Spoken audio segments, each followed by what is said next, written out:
Good. So good afternoon, everyone. Abisala, you can check. You should be live on your platform now. Mhm. Good. Thank you very much. So we're expecting an average of 2,000 to 3,000 persons listening to us. So get ready, guys. Okay. So welcome everyone again. Let me start on Instagram because I'm streaming on Twitter, on YouTube, on Instagram. Just give me a moment. Just give me a moment. Instagram. Yes, so Instagram is live. Okay, guys, thank you very much for coming, and I say welcome to our audience.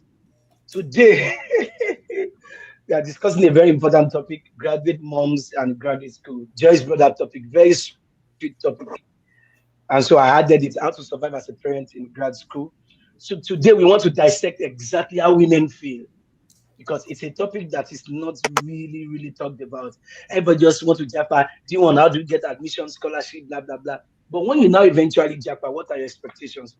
Especially for moms in US, where most likely they will not go with their, with their family, initially. We want to explore what are the dynamics of this, graduate thing. How are they coping with studies, with schools, with family responsibility, and all of that. We meet today. I have my moderator Joyce. Of course, you guys know Joyce.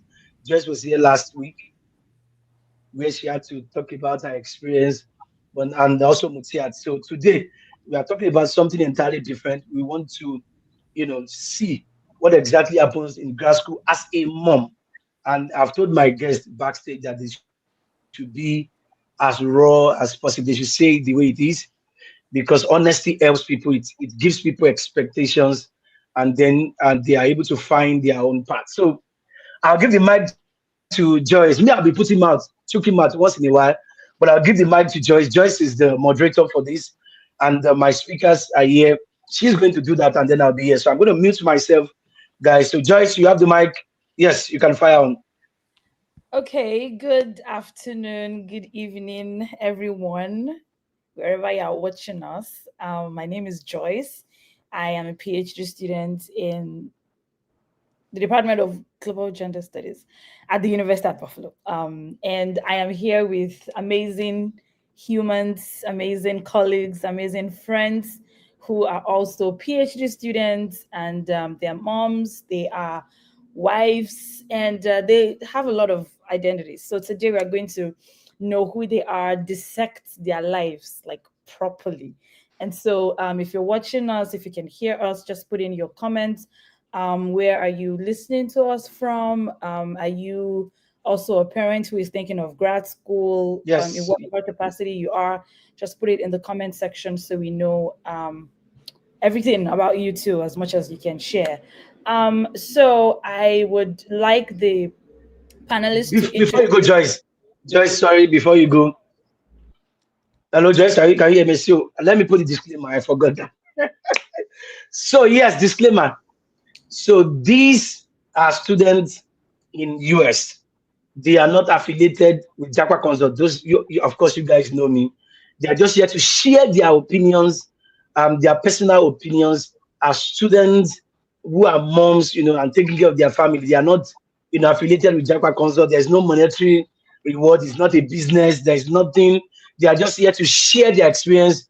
I'm not paying them. They are not paying me. It's not something transactional. It's not something business. They are just here to share their opinion on my platform. So I am the one that is the businessman. They are not into business. So we have to make that disclaimer very clear. Bisola is happy. She's doing like this.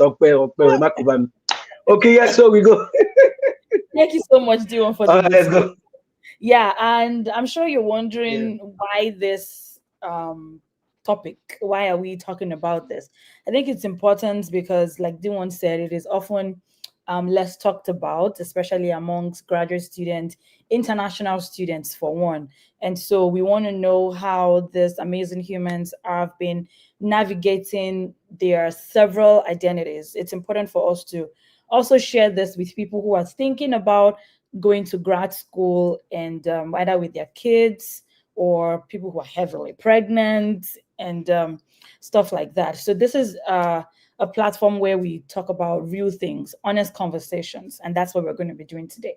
So quickly, I want the panelists to introduce themselves, their names, their programs, their identities, and one thing that you can share about your family dynamic, whether they're here with you in the US, they're outside the US. I mean, something that you're comfortable sharing. So, who is belling our cat? Okay. All Okay, right. like was Thank trying you. to Hi everyone. I'm so happy to be here because like this is an issue we've been talking with Joyce about time, sharing some of the challenges of graduate mom. So my name is Diwen. I'm a PhD student in languages and classic. I'm in my third year PhD. The PhD candidate, sorry. Candidates, uh-huh. So basically I came to the US with my two kids. I came to the US when my first daughter was 5, and then I had a 3-year-old. So like that was it for me. And then I came with my husband, but then he spent some weeks with us. I had to go back to Nigeria. So he went back to Nigeria and I was left with my kids. So it was just me and the two girls. And then it was really, really complicated. Yeah. Uh, some nights I cry myself to bed because it was all. At some point I felt like going back to Nigeria because I was like, this is something I can't do with two children. So basically, those are the challenges I had at first, and then when we talk more, I get to tell you guys more about this one. Thank you so much, Deweng. I remember when Deweng first came, Deweng always had this backpack and she was always walking very fast. I'm like, what's this up with this auntie? Where is she running to? And then she would say, Joyce, I miss my husband. I'm like, just me, I cannot relate. So just don't worry, I everything will be fine. was take my child back to school, so I have Mm, to run to go get the bus before the yes, school. always running. But yeah, thank you so much, Deweng. Who wants to go next? I could go next, Okay. if you don't mind. My name is Abisola Kinshiku. My field, I am studying African literature and migration literatures in the Department of English here at the University of Kansas. So literature is my area. And then my family dynamics, my identity. I'm a woman of color, beautiful color from Nigeria. And my family dynamics, mine is kind of very similar to the ones too. The first time I came for my master's, I had a 1 year old who I had to live in Nigeria because I was granted visa and my family did not get the visa. Right, although we went for the interview together. So I came to the US in 2019 alone, and my less than 1 year old was in Nigeria. It was crazy. And after I completed that master's, I returned back to Nigeria during COVID. I was part of those people that were flown back to Nigeria at the height of COVID, that Nigeria had to um, send us help to send us back home. And I was part of those people who were quarantined in Abuja for days. Right, yeah, and then I graduated in Nigeria, completed my master's in Nigeria, then reapplied for PhD, came back in 2023, and this time I was so lucky. I came in with my child that was denied visa. I came in with her and another one. So I had a 3 year old and a 1 year old when I started my PhD. And thankfully I had my partner with me too. So yeah, that's my dynamics. Thank you. I think people don't really understand the fact that you can be granted visa and your family members do not have. And at that point, what do you do? I mean, you cry out of the embassy and hopefully reapply again. And most people have reapplied like countless of times. But thank God you're now here with your whole family. So we're going to know more about that later. Thank you so much for sharing. Okay, I can go next. Yeah, so my name is Tolulokpe Mabayoje, and my story is kind of different from everyone's story. So I'm a PhD candidate. I'm in my fifth year now. I'm studying molecular biology, at the University of Alabama. And so I've experienced, I would say I've experienced all the uh, three different phases in my PhD. I was one single while doing my PhD, and then I got married, and now I have a child. So, so I've experienced all the three phases right in this PhD. So it makes the journey, quite unique. And also, I have my partner here in the US, and another dynamics to it is my partner is not with me right now, so I have to be with the baby alone for some time. Yeah. I witnessed the faces. Yeah. And I'm still witnessing it. Yeah, Yeah. I think another thing is you and your partner can be in the same country but Hmm. different location. Yeah. And then how do you deal with that? That's another issue. Thank you, Tolu. Um, Hi everyone. My name is Zara Lola Adedayo. I am a PhD student in Oklahoma State University. Similar to what Miss Bisola is doing, my interests are in postcolonial literature, migration studies, African American literature, and African literature to be precise. And yeah, my okay. Well, she said identity. I am a woman. I haven't changed that, and I hope to remain so. Yeah, my pronouns are she, her, hers. And what else? I heard most of you saying most of my panelists or like my my colleagues saying partner. I don't know if I'm going to be so traditional to say that I have a husband. Yeah, because I am still not used to the term partner yet. But my own dynamics actually kind of, I think it's different in the sense that I initially had no plans to come to the US because I had started a career already. I am a master's graduate of the University of Ibadan, and that's where I met my husband. We're both in the same department. He's doing linguistics, I'm doing literature, and yeah, we met there. And later on, after our studies, we got married. But I was more fortunate, anyways, to get a lecturing job back in my home state, Akwa Ibom State, University of Uyo. So I started my lecturing job as an assistant lecturer, teaching some literature courses, while my husband was a proofreader and an editor in one of those publishing houses in Ibadan. I've forgotten the name right now. Yeah, so but he still had Japa plans. And I'm like, okay, no problem if it works, we go. But it wasn't like the bottom line for me. So God so made it possible that he had admission to the University of Alabama. And we actually planned to I am still attached to home back home, but we plan to. I'll come and be visit. Like I'll visit. You try to stay, get your papers, then I'll join you. But 2022, ASU, most of us are Nigerians. Yeah, okay. ASU had strike, and this time around or that time around it was indefinite. Like we had a meeting with all the other universities in Nigeria. We went for some of these meetings and we decided that this time around we're not going to listen to the government. So I'm like, okay, this is my time to explore America. So we didn't know when the strike was going to end. And so I had to try a visa, came on an F2, and I came here. And nature happened and I got pregnant. And I'm like, okay, why don't we stay here and just try to do my PhD at the same time, instead of going back with the baby, and voila, here we are. So, but I later got a transfer because, again, partnership stuff.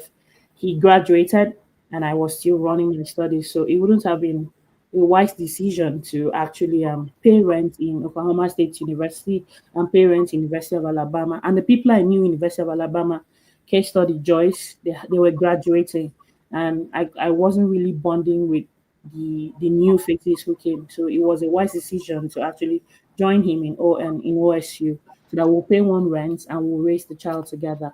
So yeah, that's it. Thank you, Zara. Zara came to do Shena away. I've been waiting in the column. Now so she she hook. But Okay, now I understand. Now wait match you want to do. yeah, Okay, exactly. okay. That's the hook. Go And on catch am. Okay, uh, okay. now she's here Okay. permanently. Thank you, Zara. Oh, okay. Our Hello. Oyinbo Pepe. They play. Hello, everyone. My name is Mutia Tosman. To be honest, hearing you guys talk, my heart is already heavy because I think this will be the first time I'm really talking about my journey. Because you know when everybody just look at you and feel like, oh, she's a very strong woman. So I've not really had a chance to talk about my struggles. Like I just showed it. So yeah, this will be very emotional to be honest. So a quick one about me. My name is Mutiat Hosman. I'm a PhD student in data science and analytics. I came in for my master's program in statistics and data science, but I'm done with the program. So hence the PhD part. So my story is completely different in the sense that when I came in, I came in with my 3-year-old son. He was exactly 3 when we came in. So, and at that time, I didn't know I was weeks pregnant. You know, the visa joy you would just lose God, like, especially with the story behind my visa. Mhm. Yeah, so it was joy. Let us flex. Yeah, at least you are going, and yeah. So I don't know. I was already pregnant when I came here. So imagine coming into a very tedious program and then with a 3-year-old child, and then you find out you're pregnant without your partner. My partner did not come in with me, so it was a struggle. Oh God! And for my profile, you cannot you academically you cannot fail because of the standard you already set. So integrating all of this, it was tough. Oh, it was extremely tough. But yeah, so I went through the whole pregnancies alone. When I was in my final, let's say maybe 3 to 4 weeks. Then I went for a checkup and the doctor was like, "Oh, I don't think you'll be able to have this baby yourself. Is your husband here? Have you been, of course it's expected because I am married." And then she was like, "Do you have a boyfriend?" You know how they just put things to you and give you options and you look at them that I just told you I'm a married woman. The way I dress, does that not say something to your brain? Oh no, no, I'm not. I'm just trying to. Do you have like a boyfriend? Do you have some? How have you been? I said, I've just now God. You know that now God. Now God.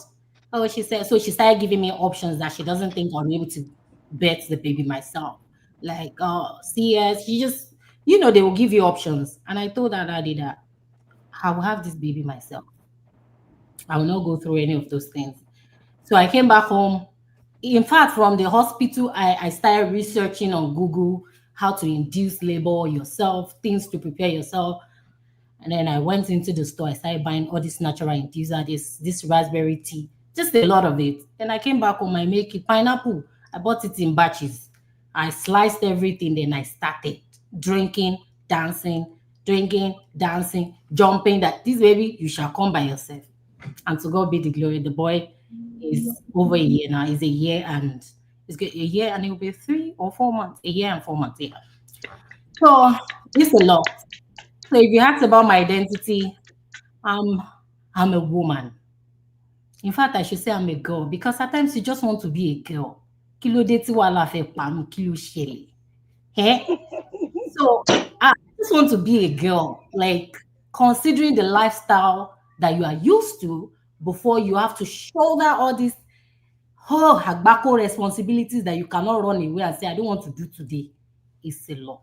But I guess as we unfold the sessions, we'll get to hear more. Thank you. Thank you. Being 30 minutes for introduction. as in being pregnant alone is a journey. Then having doing it by yourself is also, I mean, you all are strong, and I don't mean strong in the sense of, oh, you can take all the craziness of the world, but being strong in the terms of you desire it and then you stick with it. I mean, maybe you are expecting me to introduce myself as a mom of five. I'm still single. I don't have a child, and I think it's my fear of going through this phase that actually made me think of this session, just to learn from the experiences of other people and for people to tell me you can do it. So, Right. so let's get straight into it. Thank you all for your introductions. Um, my first question is this: can you briefly introduce? You've introduced yourself. Can you tell us what your graduate school journey is? How has it looked like with you being a parent? Now, not a wife, but being a parent, being a mother. Has there been any shift? Of course. But I want you to walk us through that shift. What has happened? How has it been ever since you birthed that being and then you looked at the being and said, this is mine. I'm going to keep you safe while being a graduate student. I think go first. Of really into questions you ask. Like for me, it was really very difficult because first when I did my master's too. So when I was doing, I pregnant with my, and I knew how difficult it was because I was in with pregnancy. I did my test in December and I gave birth. So that complicated, having to travel for my all that. So coming to the university and then being in graduate school was very, very first I Is had it a network? first I had this feeling of coming through, like sharing a class. You know how I don't know if you have, how you're in class so intelligent. They are so intelligent. You are trying to even understand what the lecturer is saying. These people are giving answers. And I'm doing a PhD in French. I'm trying to even understand, okay, what is this lecturer even saying? And then someone is already answering. I'm like, oh, I think I'm really done. First, I have that feeling of not being good enough. Then I have these two girls that I'm left with. Hmm. Get back home. I think about my life. Okay, first, I think you're not supposed to get because nobody say you start getting. And then second, you can't get two children. How are you supposed to? And then meet up with all those people in your class. So I had that feeling. And most times I am confused. I'm looking at my kids. I'm supposed to help them do their, like for my 5-year-old, help her do her homework or try to, but I'm just confused. And then I was unable to get daycare for my 2-year-old. A daycare I registered it from Nigeria. I've been on the wait list for before I came to the US. And when I got to the US, they showed me like a whole bunch of files that I'd be like, oh no, your name is even stored down. We don't have a spot for you. So I'm into all this kind of confusion. And I'm supposed to I have reflection paper on every ah, it was the toughest thing done. Like most times I have to try to went to bed early and then myself early wake up of the night when to be able to have quiet, like to be able to. And then most times when I wake up to read, I'm not able to read because I'm thinking about where will I keep my 2-year-old when I'm going to class the next day? How am I going to stop with my evening classes running after the bus? Because the bus dropped my 5-year-old by, and graduate class starts by 2. So like Mm-hmm. those complications were me, and I was just at some point thinking about going because I was like, I don't think I meet up with all these challenges. I went to my sister, I don't think I said I'm not doing I'm not surviving. First, I don't understand what's going on in class, and second, I don't understand what's going on and all that. And she sent an email to everyone in the department. If anyone is able to help the rent, if anyone is able to help her with the baby, if anyone is able to help her get here and all that, all those things didn't work. So it was really difficult. or for me. But at some point, guys, how how able to use my so well, be able to, and at the end of survive the end of the semester, I saw that I really make topping my class at some point. Mm. How I don't know. So it it was yeah at all, guys. Like most times I go to bed, I cry out, I be crying out. And one bad thing that I noticed was I didn't think about my friends were going through. I was concentrating on just me. I was just it was me. It was difficult for me. Difficult for me to read. It was difficult for me to adjust. My accent can't understand me. I can't even like trying to find my spot space, ignoring the fact that my kid, my 5-year-old, was also trying to find my space. You know, I had no idea till I got to school and all that. And one day I was crying. I was like, so how do I help when I can't even help myself? Right. So it was both like good moments that I'm happy that I'm doing a PhD, happy that I'm living Nigeria, and another moment of trying to, to not just I was so helpless because I was like, I need help myself, and I knowing the fact that I need help. Right. Whew. Thank you. Um, that's very deep. I mean, excuse me for smiling. It's just that it's been a journey, right? But now we can all look back and say, oh, I went through this, but now it's paying off. For someone who started with that struggle and now gets an award of best outstanding graduate student award at the University of Alabama, like I am so super proud of you doing. Yeah. Let me throw a question to someone. If easy, do am if easy. If it is, you run now. Tolu, so I just want to ask a personal question, and then you can then link it to what we've been talking about. What was it like for you navigating pregnancy and early motherhood in the middle of your program? I mean, you had your child in your fourth year, right? Uh, So how was it navigating that pregnancy, that early childhood period, and being a PhD candidate? wow.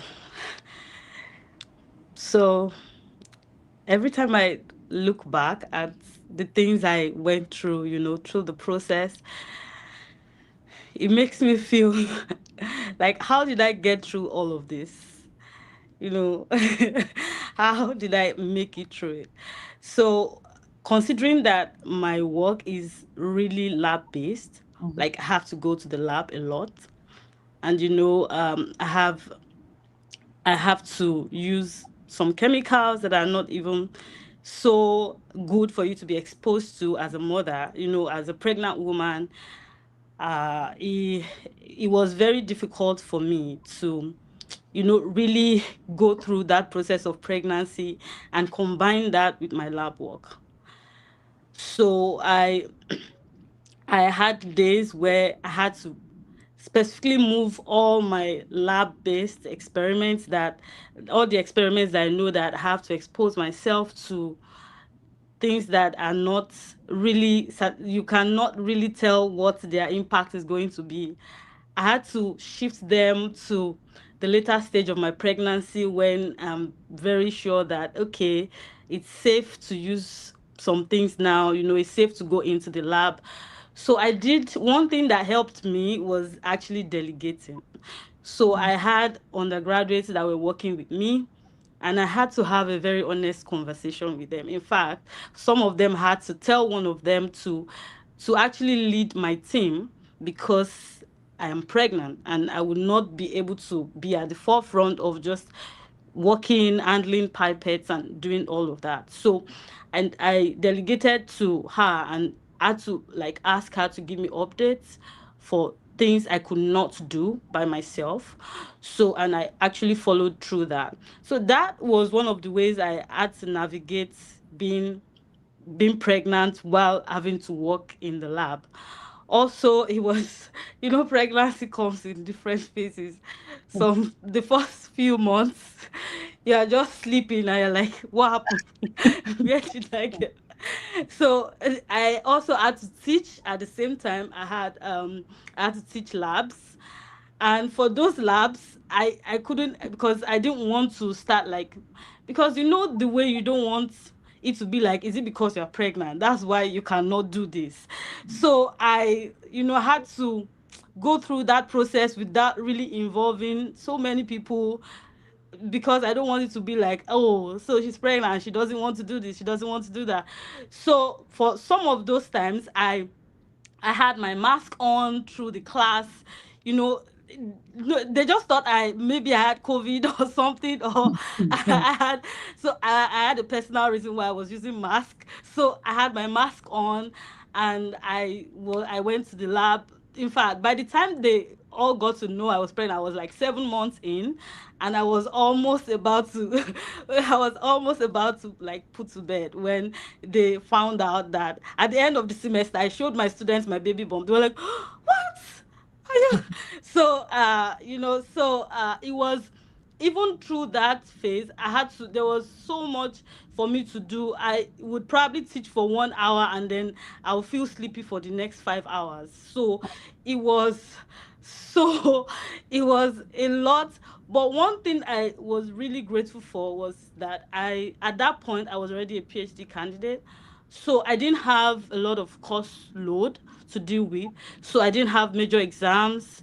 I only have to do my research and keep on doing my research. So it was a little easy for me to manage that situation, because I'm not taking exams. So that made it really easy for me to navigate that part. But in total, it was very difficult. It was one of the most challenging phases of my PhD program. Yeah. Thank you. Would you think that if you had not had a child um Mm. in that early phase, would you think your program would have, maybe you'll have been done? Or I just wanted to know, like, did that pose a strategic challenge to your program, as like you said, you're about rounding off your program? Ah, so I have a mixed feeling actually. Sometimes I feel that way, sometimes I don't. Okay. So sometimes I feel like, maybe if I just waited and then I just complete, maybe I'll be done with all my research, because aside that I had my lab work that I had to pause or shift. I also had a mat leave, that period of just waiting with the baby. So I was just calculating all those times. Like, Mm. I feel if if I had all this time, I would be done with all my research work by now. But at the same time, I also come to realize that some level of efficiency comes with having a child. Mm. Like, you just become so efficient on some levels. you, your time management I improves. agree. Especially as a black you mom. Mm. Yeah, because you don't have time. Yeah. So you have to do with the short period you have. You're organizing so many things. I have to do this, I have to do this, I have to do this, and you are clearing them off. So I think it makes me have a mixed feeling. Like, I really think I like that I have a baby now. But at the same time, maybe it's not really that difficult, because I am able to learn more efficiency, like how I became more efficient with my duties, with what I have to do. I'm not saying I'm totally good with it. In fact, I still fail a lot of times.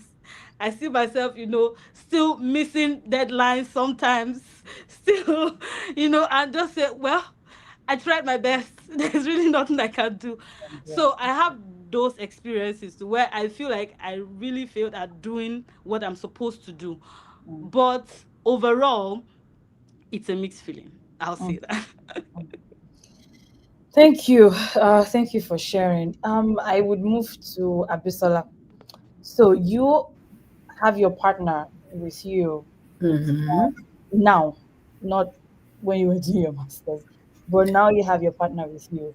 Do you think having a partner has changed the way you experience grad school, motherhood, or is it still the same? Or are there things that you still have to do on your own, even with you having a partner? Well, that's a very fabulous question. Thank you for asking. Okay, so now that I have my partner with me and I have my children with me, the first thing that happens to me is the psychological relief. Mm, Because the first time that I came without my family, I was depressed. hmm, Yeah. I remember a particular day that I would go to the bathroom, sit on the closet, and cry uncontrollably. I was crying uncontrollably. I couldn't stop crying.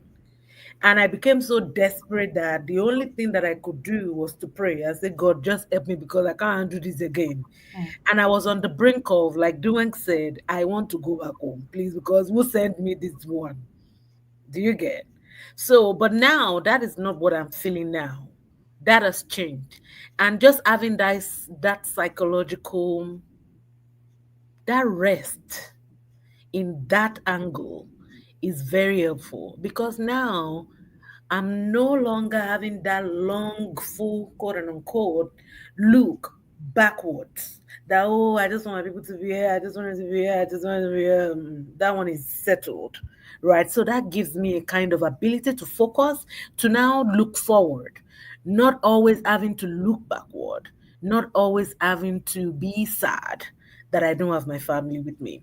And when I meet students whose families are back home, I have a special place in my heart for them because I understand the amount of psychological trauma or hmm. stress that they are going through. It's not easy. Yeah. Okay, so now that I have my family here, it helps me to be focused, like I said, but now the dynamics have changed. Then I had my time. I Mm, could do my things, right? But now I have added responsibility of catering to my toddlers, right? It is beautiful, but I must confess to you there are many times that I'm stressed out, right? And because unlike at home, you have people to help you, you have family to come in, mm, you can even drop them off at their grandparents' place, right? But yeah, nothing like that, right? So they're always in my face. And then Dwayne also mentioned childcare, right? Having to put them in school very expensive because at that age, their school is the most expensive, right? Yeah, mhm. having to sort out scholarships for them. And I attended a program What recently where, scholarship too? yeah, for us to be, for me, let me just say me, for me to be able, for I and my partner to be able to fund the children to school. My stipend cannot even fund one to Hmm, school, right? So how do I get scholarship for that child, for that 2 year old, for that 3 year old? That's something that I'm thinking about, right, as a parent. So those are all the things that I have to think about.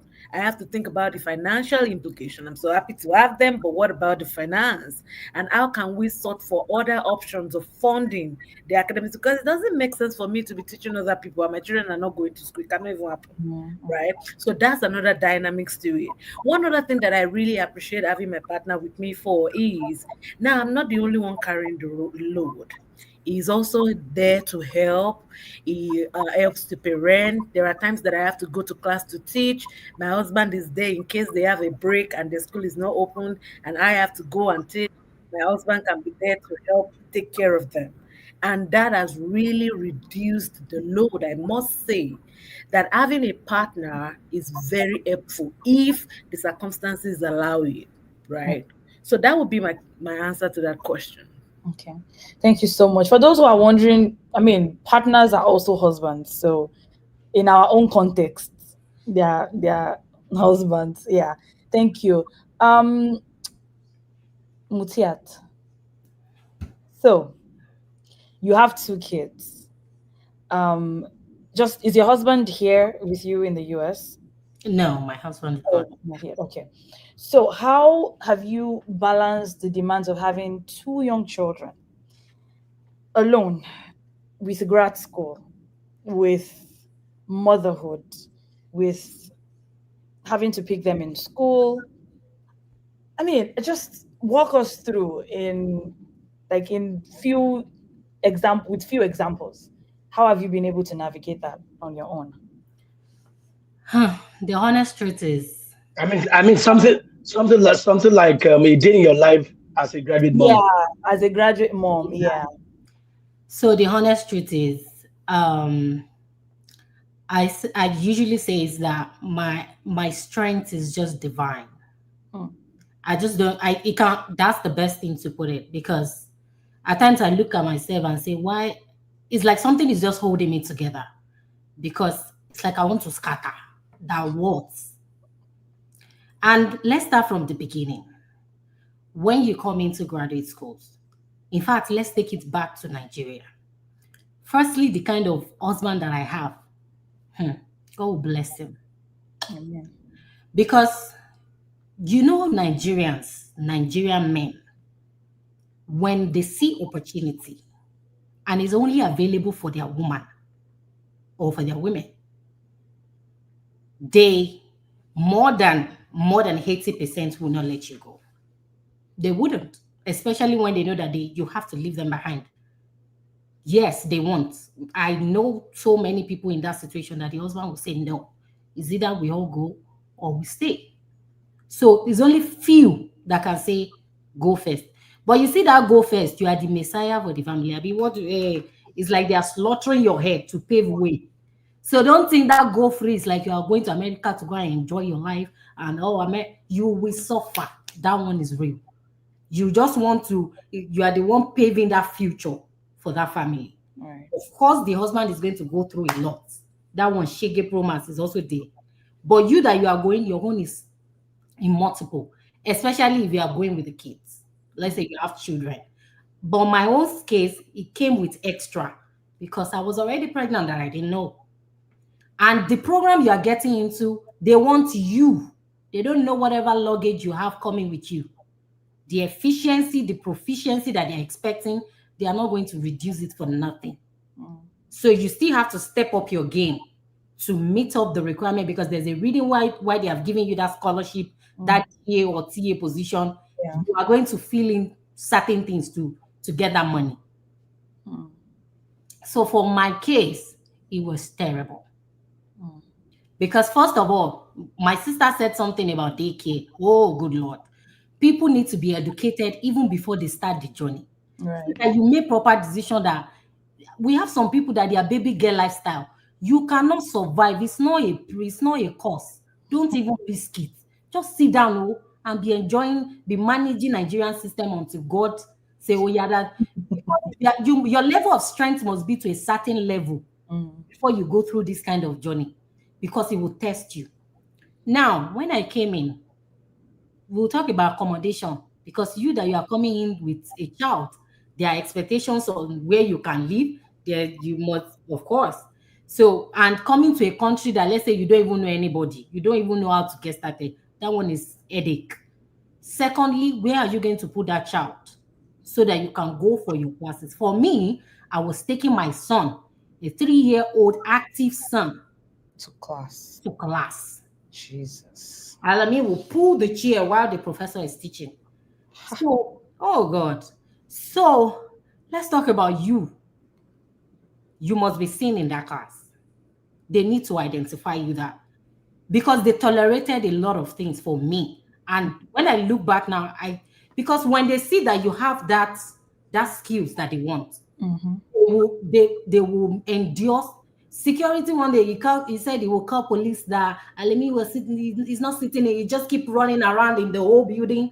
And me, I was in class. I will go to restroom like 10 times. I will go and be preaching to him. Alemi, please, let mommy finish this class. When we are done, we will go back. So I want to go back. Let's go. I'm just playing. Hey, I will carry cartoon. That time I don't even have SIM card, let alone I will have internet. It's the free Wi-Fi that I'm always. So if that thing should glitch once like this, he will shout inside class, "Mommy, it's not working." Ah. Oh God, you cannot cover his mouth. You cannot even beat. You cannot. I say, who? Sorry. So okay, come here, baby. You know that, come here, baby. Just Mm, you are boiling inside. The professor will look at you. At times you say, okay, babe, let's go out and go and sort. Oh, it was terrible. It was pretty bad.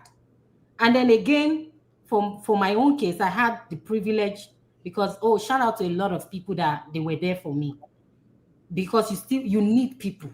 Mm. You cannot go through it alone. You would break, because we also have limits as human being. You will get to a certain limit and you will just shut down. That no, this is enough. So for me, it was really it was the experience at first. Let's say my first 6 months, it was terrible.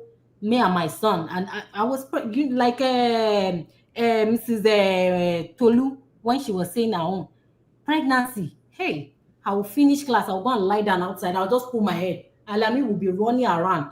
I'll just say, "Don't fall down, please. Mommy needs to rest."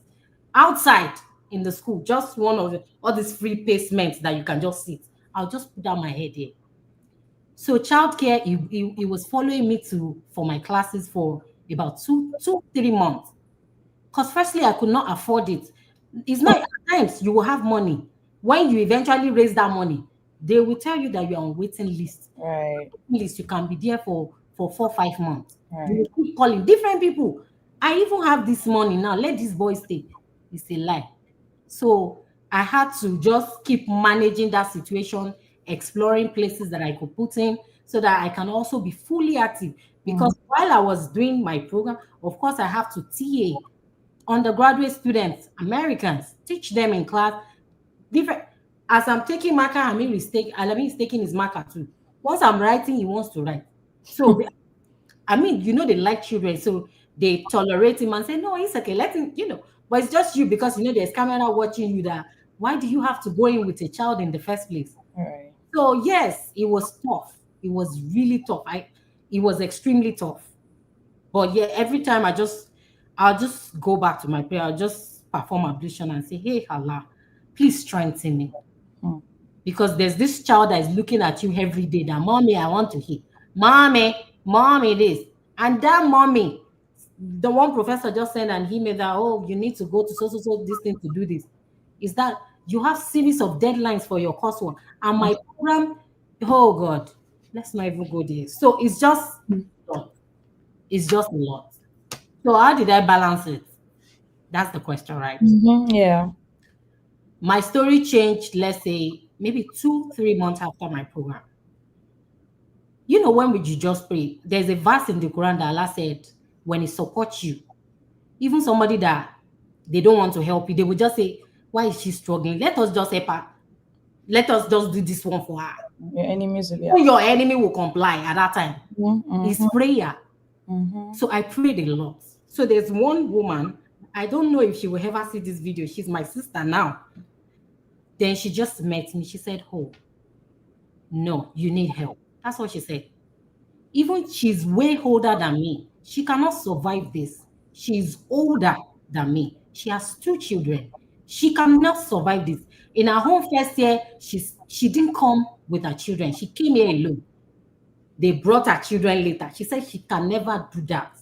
So before they even realized that I was pregnant, because I could not confide in anybody, and I was still pretty early. So I was just trying to, because I wear free dress, so you cannot know unless I tell you, oh, I'm going. So she said, okay, this is what we are going to do. If you need what time, there's Mr. D1. You remember there was a time, Dr. D, sorry, the time that I reached out to you that I was just frustrated. And he said he knows somebody in my school that can help me. That person is not my neighbor, it's just a few blocks away to my house. Wow. Oh, God is good. Then this man called me. I don't even know where to go to do registration as an international. Where will I face? I don't even know the school. Then he just called me. Okay, let me come and pick you. Then he came to pick me up from the address where I was. So when he was showing me around, these are the things you need to do. And this man, he will that time I was so hungry, I don't know what to. Oh God. I got to it. It's like I was panting in the car. He said, am I okay? Yeah, no, okay. Something. He just took he just entered the wall. He just grabbed some things and say, take water. He didn't know I was pregnant. So I just ate those things. Alami was in the car shouting, a 3-year-old boy, what do you expect? So yeah, so people came through like that, him helping me at least navigating registration, settling in. That was one. Then that's my sister. When she came in, she would pick Alami and say, okay, this is my own schedule. let me see your schedule. What time is your lecture? Okay, let him stay with me so time. Go. Taking a child to class is a no-no. It's not good. So she will babysit him. I'll quickly run and go. You see, oh, one day while I was still taking Alami to school, we finished class and then we were coming back. So I was taking this GRT bus. I didn't even know how to navigate. I didn't know how we were supposed to stop at the social junction. The thing just carry us go. The man was telling us that this is the last bus stop. I say, hey, last bus stop. I thought you would take me to my house. My sister, when I came down, that was the day I learned how to use Google Map. I will now be doing like this. Hey, we suffered that day. I was crying. I removed my sneakers, carry it, and I was crying. My boy was, mommy, I said, hey, if I carry you, I go bend. But we just did like we walked for almost 1 hour before we got home. I got home, I just sat down on the floor and I was crying. Why? I should just go home. What's this stress about? But God is good. Resilience, oh God. In short, it's been a lot. It's I cannot even finish it, to be honest. But we thank God for grace, for people that they were so supportive and they just rally around me. Different people going to different daycare to check if they have availability, and then eventually. So yeah, so it's been a long managing. People came through. You have to channel your inner strength because it's there somewhere. You just need to activate that thing one way or the other. It must come out. So that's it. That's it. Oh, thank you. I don't even know where to start in summarizing what you have said because it's a whole lot. Having a child in this country without a car, even as a single person without a car, is crazy. Let alone having a child without one is another level of craziness. For those who are dropping their comments in the comment section, thank you so much. Debbie, Tomiwa, it's like we are still going to do another panel of women who left their children at home and then they're because it's another level of psychological and emotional torture. If you have your questions, please just write it out and Oyana. we'll read it to the audience, to the panelists. Zara, I see you're feeding Bobo. I can see you blowing spoon. My question for you is this: you had a life in Nigeria, earning well, apart from like the ASU strike that you mentioned. But then you had to. It looks like you having. Correct me if I'm wrong, but it looked like you getting pregnant was a deciding factor for you to come to the United States and stay permanently. Yeah. So starting grad school with this big shift, because it's not like you were pregnant, it's not like you were in the program and then you were pregnant, but then you started your journey with pregnancy. I remember those days when Zara would call and maybe you should be the one to tell your story. Wherever she would call and cry, she would say, Joyce, I'm tired. I want to even step out of the house and come to your own house just for us. And she needed to also sleep. Like she wasn't sleeping. We would tell her, Zara, when the baby sleeps, you can sleep. But I think it was a bit difficult. But yeah, with that shift, what helps you settle into academic life as a graduate mom, as a child, as a mother to a now active Hmm. Bobo? How was that like? Hmm. The active is even talking inside this You room. can hear. Hmm. Everybody know that I have child. I'm coming. I'm coming. Hmm. I don't. Is the I'm not. I'm literature, right? So I don't know the right linguistic term to use, but I wouldn't want to term anybody's story as sad. Mm, But what I've heard so far is like everybody has superpower here. Like yeah. if, Mrs. Dillon was breaking at some point. Well, it was moving people to tears. Mrs. Usman, bro, like everyone, Tolu, and I'm like, okay, so that means it kind of it gives me this I don't know the word, not assurance, but like some sort of like empathy Sukkor, let me use that word. or consolation that I am not alone. I think it's Liverpool that used to say you will not walk alone. So Never walk alone. yeah, so I'm not alone. Yeah. Okay. I'm gonna throw in a little bit of my personal story here. Again, if you remember, I said that I wasn't interested coming here in the first instance because this feeling that back in the days, take for instance Buche Mecheta's storyline. There's this feeling that comes with you having your own money, making your own decisions. So I'm like, okay, my husband is coming abroad. Let me stay in Nigeria and be making my own decisions. Ever since I was born, I've been in my parents' house. So now it's for me to stay on my own and just make my decisions, be an adult for once. But then the ASU strike happened and I had to come. Now, when I came and it happened, and I'm like, let me go back to Nigeria. Let's not try to. I don't know how far this is gonna go, but I mean, like this session or what we are saying right now is gonna go. But in as much as we try to talk about the stress we're going through, we also need to know that there is an end goal. There's an end, like there is something we're looking forward to. So my husband told me, why are you going back to Nigeria? You don't need to go back to Nigeria. And I'm like, I don't even know jack about raising a child. And please, I would like to have my mom here.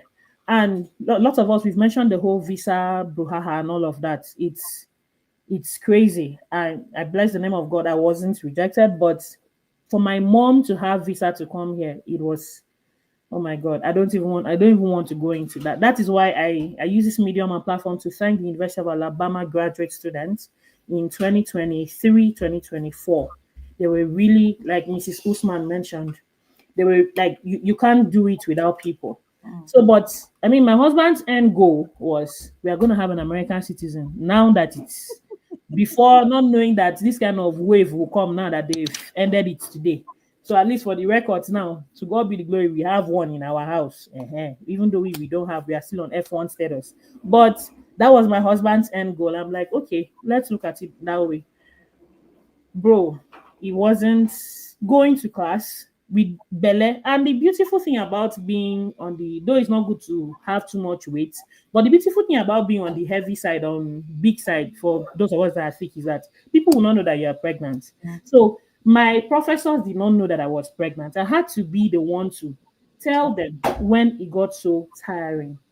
But again, all thanks to God, my husband is in the same department with me. Um, most of my assignments, he did it for me. So imagine if he did not, maybe he were to be in the sciences like some of you here, and I would navigate it alone. So my husband did some of my assignments for me. Sometimes I'll just need to explain, oh, this is what you have to write, this is what you have to write. Sometimes he will tell me he's saddled with his own. So it was a lot on my own husband, more than I think, should I say, mentally on him, because he has to think now for two people. He has to think of the clothes the baby's gonna wear. He has to think of how we are gonna eat, we're gonna pay our rent and all of that. And he's still thinking of academic exercises. It wasn't fun. And to think that when he started, he had this kind of budget, that okay, once my stipend comes in, I'm going to send some to my parents, I'm going to send some to my wife's parents, and I'm going to use the rest to pay rent. But when I got pregnant, we stopped giving our parents, our family. In fact, they were very understanding. They were like, you guys sort it out yourselves. And so, again, the whole process on, but I heard from some people that you people don't need to stress yourself. You can actually, I don't know how it is in other states. Well, comparing to my current state right now, comparing Alabama with my current state, Alabama, Tuscaloosa, the town, the university town, was friendlier. So you could get some baby stuff, not used, free stuff. That's before you give birth.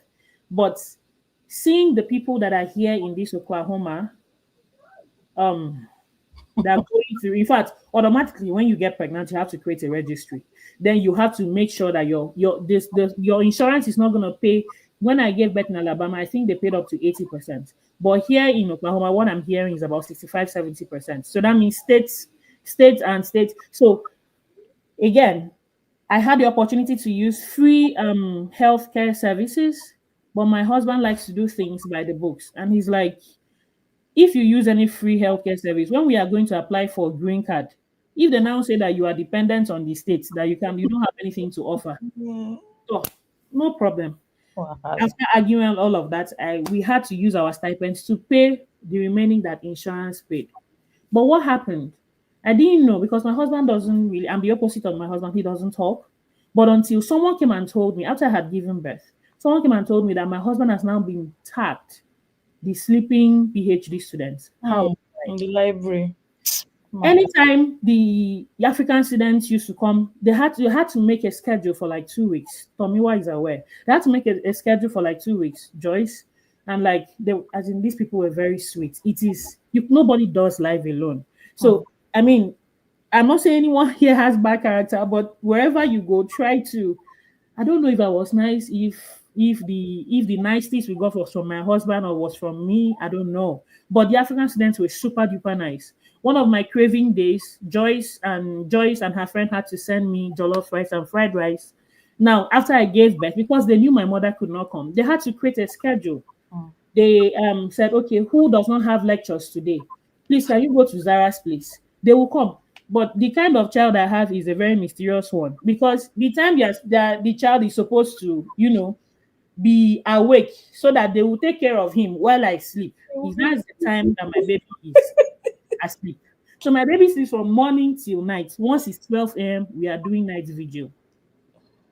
That is how my husband was tagged the sleeping PhD student.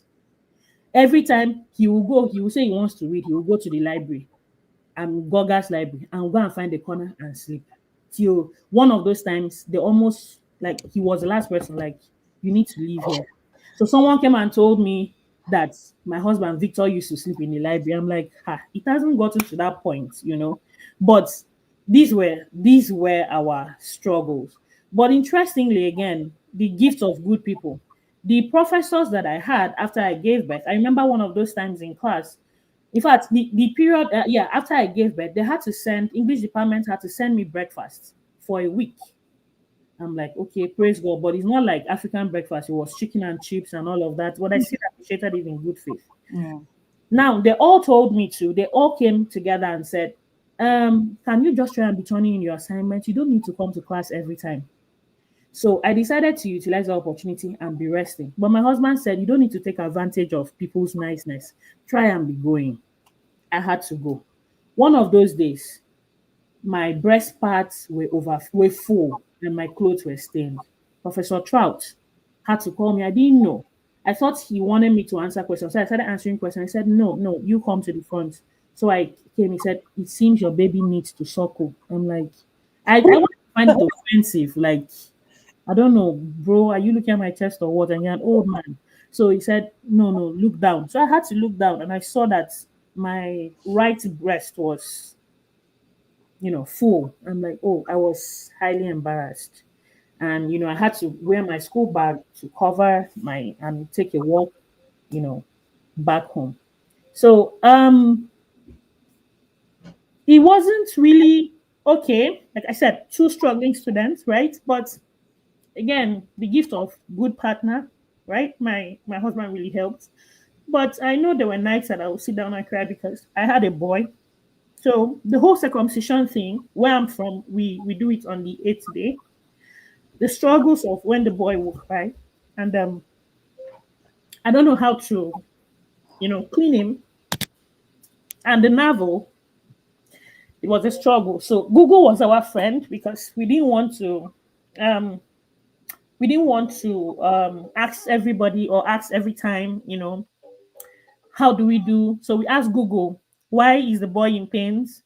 Why is the boy's penis redder than the body? What do we do? What bandage do we use? And it's not every time you go to the hospital. So that, I remember those times I used to wish, oh Lord, I wish I had given birth to a girl. I wouldn't go through this circumcision shit, right? But we thank the Lord. I mean, future babies, if I happen to have boys, I know that, okay, now I don't get me, if I don't get PhD for taking care of a boy child. But now moving again to OSU, like I said, states and states differ. States and states differ. It wasn't the same kind of warmth and ambience I got when I was in Alabama. And the whole daycare thingy, I didn't know that if you're planning to get pregnant in the US, even if you don't have a name for the child, even if you just want to call the child, even if it's Donald Trump, you want to call the child, just go put down a name in a daycare. and know that you're going to have a waiting period. I didn't know that. So when I came, I almost did what Mrs. Usman did. I almost did it. I almost took my baby to the daycare until, to class. But when I saw that, I mean, with all due respect to those who have people here in Oklahoma or those who have been in Oklahoma, I'm talking about based on my own experience. I didn't know that this place is the R word, highly R. So some people will be cool with it.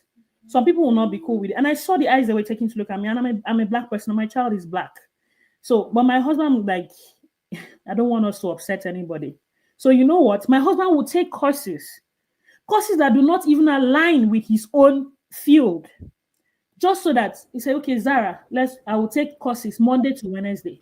Or Monday, you can take courses Monday to Wednesday. Courses that do not align with mine, just so that one of us will be back on Thursday to Friday until we have a spot in any of the daycares. So that's how we're doing. If you ask me what statistics has to do with literature, I mean, I don't have what does I but I had to take it. I had to take statistics course. What does it have to do with literature? No, because I had to take it so that one person, I will be in school, I will have a course to take that semester. My husband will be at home to take care of, the baby. Yeah. So my 2 cents for that question is that states and states differ. I don't know how it is run in other states, but if you're fortunate enough to be where lots of people are, lots of people your same kind, or let me not say your same kind, apart from being your same kind, even people of other races that are nice to you, please utilize it and take advantage of it. And because of the whole stress that we went through, my husband has been saying, if you don't want to take this is actually on a lighter note, if you don't want to take any birth control, I'm gonna go do vasectomy. Let's all be in peace. We are not gonna go down that route again until we get our papers, because the stress is. And my mother-in-law told me recently, said, have you looked at your husband? I said, no, mommy, how? He said, I want you to look at him. I said, I don't understand. He said, have you seen that he looks older than when you people left Nigeria? And bro, that actually touched me. And yes, when indeed, my husband did not have receding hairline in Nigeria. So it was a spec, bro. Yeah, actually, but now my husband has receding hairline, and for someone in his 30s, it's crazy. America has done us anyway, but we know we have our end goal. We came here to prosper, and so will we. Thank you. Amen. Thank you. Thank you so much. Thank you so much. This one hits me. That your Honestly, story hits me. I almost started crying. I had to even log off Omo, because, and I think we at some point we also need to hear fathers' experiences, because it's not only omo, mothers who have done. Because na- for you to mm, support a graduate mom, then you also need to have superpowers, like getting to the point where you mm, start sleeping in the library, and then you now get a tag. yeah. It's it's Your husband na OG. Na OG na correct man. Abeg, Muna, if in the watch this thing, but if I beg, no do vasectomy. it doesn't. It cannot. It can never. So we'll still come back to the questions in the chat box This still for hits asking me. about mental health. I think that's very Yeah. important and it's something we're going to talk about. Let me quickly ask these questions. I mean, I'll give everyone different questions, just because of our time. So I don't know, who do I ask this? Maybe ask Dwenk. How has being an international student parent shaped your experience in terms of community access to childcare and even cultural expectations? I know we've all talked about the essence of community, and I think that word sometimes is underrated. Community is everything to, even if as a single person, community is very, very important to me. But so how has that tag of international students shaped your experience? I see Tomiwa was talking about how uh how sometimes they can tag your child as violent and then refer you to a therapist because they don't understand cultural differences. So there are different cultural shock experiences. So I just wanted to share a little bit of yours. Yeah, like just feel like we all have experiences that are so unique, and then it's obvious that we all have good husbands. That's the truth. Like mine had to leave his job, come here to support me because we were in between. I have to go back to Nigeria or stay back in the US. But then we sold almost everything we had back home to just to be here. So like he was like, then what's the use? That wasted money and all that. So he the job to be here. Like he of husband, you're so grateful. Like so like when I came for international community as an international student, first I was kind of trying to understand. This was the first time I knew I was black because yeah, I had no idea. And Right. when we see white people in Nigeria, we're so happy to see them. We kind of feel they are everybody wants to have a half caste baby and all. And then I come here and it's everybody looking at me like different. Oh, and I notice I'm actually really different. So glory to the Students Association, as Zara said, like they've been so helpful. They've been so helpful. Like I don't think any university in the US has this kind of African Student Association that we have in Alabama, because like I've spoken to a lot of graduate students that are outside Alabama, and the story is really different. So we had Sunday. Sunday was there from Nigeria, trying to get me accommodation and all that, and I came in. Guys, when I came in, I knew I had a room, but it was empty. There was nothing in it. And I was coming with two children, with my husband and two children. So basically, we came with those blankets from the plane that we're going to sleep on when we get to our room. When we opened the door, lo and behold, there was a mattress. And Sunday was like that he had to bring his mattress for us because he was wondering how we're going to sleep the night with the children. I started crying. I was like, God, I was like, can somebody be this nice? Like, you don't know from anywhere. And you could go that extra miles for me. So when I came as an international student, it was very, very difficult. But the African students were there, and it was helpful for shopping and all those things. And what I found again was my church. I had this church that was just close to my at Cattenberry. I was like, I don't want to be paying transport, but I don't want to be calling people come and pick me to church. I just want to. And guys, that church is like 90% white. I Yeah. can't white. Because immediately you get into the church, everybody looks at you, you're already different. My kids are just like, you know how kids are. They won't sit in one place at all. So you'll be running after them here and calling them there. So like in church, everybody was like, oh, how are you coping? When my husband, they were like, how are you coping?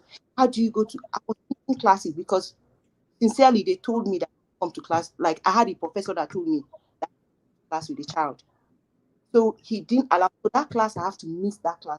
He said I can't come to class with the child. Another one told me this is not the only course in the university out for since I have a child, can allow me in the class with the child.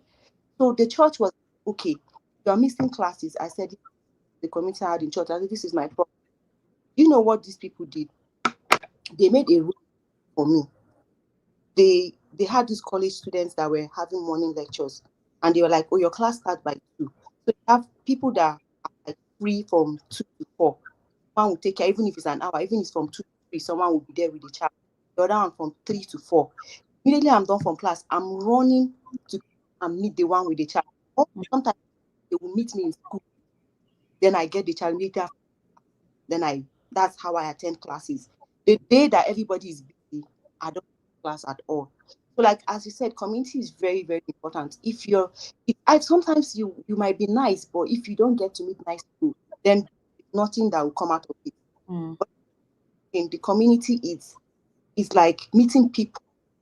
As Zara said, like your kind, sometimes might be your people, but you really cannot tell where those help can come from. Because I got like white people, strictly white people, they were turning up for me. Some moms would be like, I'll just get a call in the morning.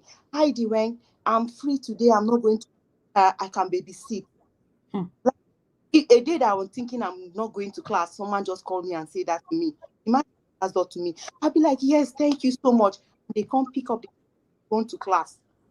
So like community as an international student, you cannot really downplay the role of community. So I pray for every international student, every mom, no matter where you are, community. May God help you find a community that you'll be able to support.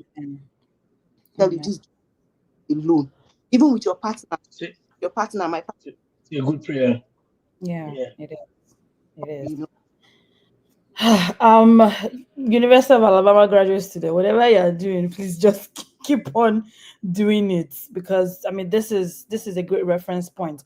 And to all other universities too, especially if you have like a large number of international students, I think this is something that we can help our fellow students with. It's not that time I say Nami ask the Nami tell them say make them born pikin. No, we need that space. That Yeah, somebody has told me that before. Hey God. hmm, Somebody has told me that before. I went to ask for help from the wrong person. I said, Yes, yeah. let me And tell it's actually the person who said that is actually, this is what they say. Sorry to cut you in that they say yeah, one bad egg spoils yeah, the crate. The person is actually in Alabama. I'm like, yeah, yeah, Alabama. Please, can you just look after him for like 2 hours? Let me just get sleep. Like, she didn't say nothing. After that, she came and told me, she said, let me ask you a question. Huh. When you and Victor ha, with she used the F word. Was I there? well, yeah. It's okay. It's, Okay, it's part of the journey. yeah. I mean, and like Dwayne prayed that we get nice people that would help, because it's very Yes, important. a very Yeah, good community. yeah, a very good community. I know. Let me ask Abisola. So, what kind of support We have system? before you call Abisola, sorry, we have almost 2,000 people, watching us live now. So I'm glad that this thing is reaching them. I Yeah, am glued to this. I'm really, really enjoying it. Continue, Joyce. me too. Me too. So we've talked about support. Maybe anyone can chip that in later. But what kind of institutional support have you received or you wish existed? And then this is about like the university's help. Am I making sense? Yeah. Yeah. Like the university you attended, what kind of support existed for you, or what kind of support do you wish they had? Okay, so that's a very fabulous question. Thank you for asking. Now, thinking about support system, we've talked about International Students Graduate Association being supportive. Mhm. The same way it is in Alabama is the same way it's in KU. Great. Yeah, so very helpful people. And yeah, they've said everything. Now, let's talk about the system itself, the university. Okay, so in my university, I'm going to use it as the case study. The first thing I did was, I was talking about funding the child's school, and my children are not citizens. I gave birth to my children in Nigeria. Okay, so and that would impact the kind of financial opportunities that they would have, unlike children who are citizens, right? So now let's talk from that perspective of limited funding. So what I did was to ask the financial director in my child's school, which is a school on our campus for children owned by our school, that what are the funding opportunities available. And because I asked, that's one thing I have found out about this country. If you don't ask questions, you will receive no answer. But if you ask questions, if you let people know about your status, that I'm a mom and I'm going to need a lot of help and a lot of support, and you put that at the forefront, you will probably find a lot of people who might be willing to help, even including your professor. I must say that the professors in my department, they are lovely, they are helpful, and you might find people like that in a lot of places, and there might be some bad eggs, right? So, and then the director tells me these are the options that are available for your status, right? And then I apply. And really, they've really been helpful in paying over 80% of the tuition just because I asked, right?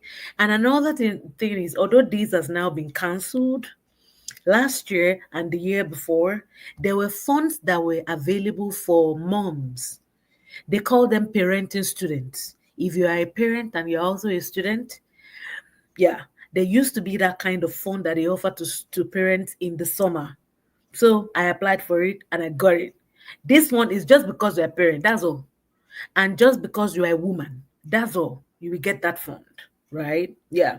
Also, and then talking about other institutional opportunities, of course, the opportunities that I have enjoyed, they are good. I still have to pay the remaining part of the tuition. I wish there was more. I was listening to somebody in another event that I attended of a grad school mom also speaking, and she talked about how she negotiated a tuition, a stipend, a summer pay, and a child care and travel allowance, movement allowance, how she bargained for all that before she got into that university. Hmm. And I'm like, this is so bold of you. And this is the first time that I'm hearing a mom negotiate based on her status as a mom, right? And that university, because she asked, gave our children tuition waiver. But that's an information that I did not have when I was starting. So one other thing that I have discovered is the more you talk to people, the more you ask questions, the more you let people know about your status. Me, I'm carrying that my motherhood is on my head. Oh my God, you know that I'm a mom. Anywhere I'm going, I let you know. Because I know when you know what I am, who I am, you will know any opportunity that you know that can help me. You will tell me. And there's been instances where my professors will email me that, Abisola, did you hear about this? What did you hear about that? What did you hear about that one? Apply to this one. Yeah, and that has been really, really helpful. So the way that I'm going to conclude is that make sure that you are communicating, make sure that you are relating, make sure that you are asking questions, make sure that you are speaking up. Another way that I got a lot of help was even right there in Nigeria. People had told me that register your children ahead. You can actually register them ahead before you enter the country. Be on that queue because Mutiat, you said it that you could be on that queue for 6 months, 1 year. Here you could be on it for 1 year, right? So they are told me put those children on that queue even before you start thinking of visa. So I Wow. had done that ahead. And despite the fact that I had done that couple of months ahead, when we still came, we still had to wait a little bit for about a month or two, right? So those are information that you can have ahead of time and that can help you to settle nicely. But no matter what, you will still it is still a lot of hard work. Still Mm. a lot of hard work. Right. Yeah. Yeah.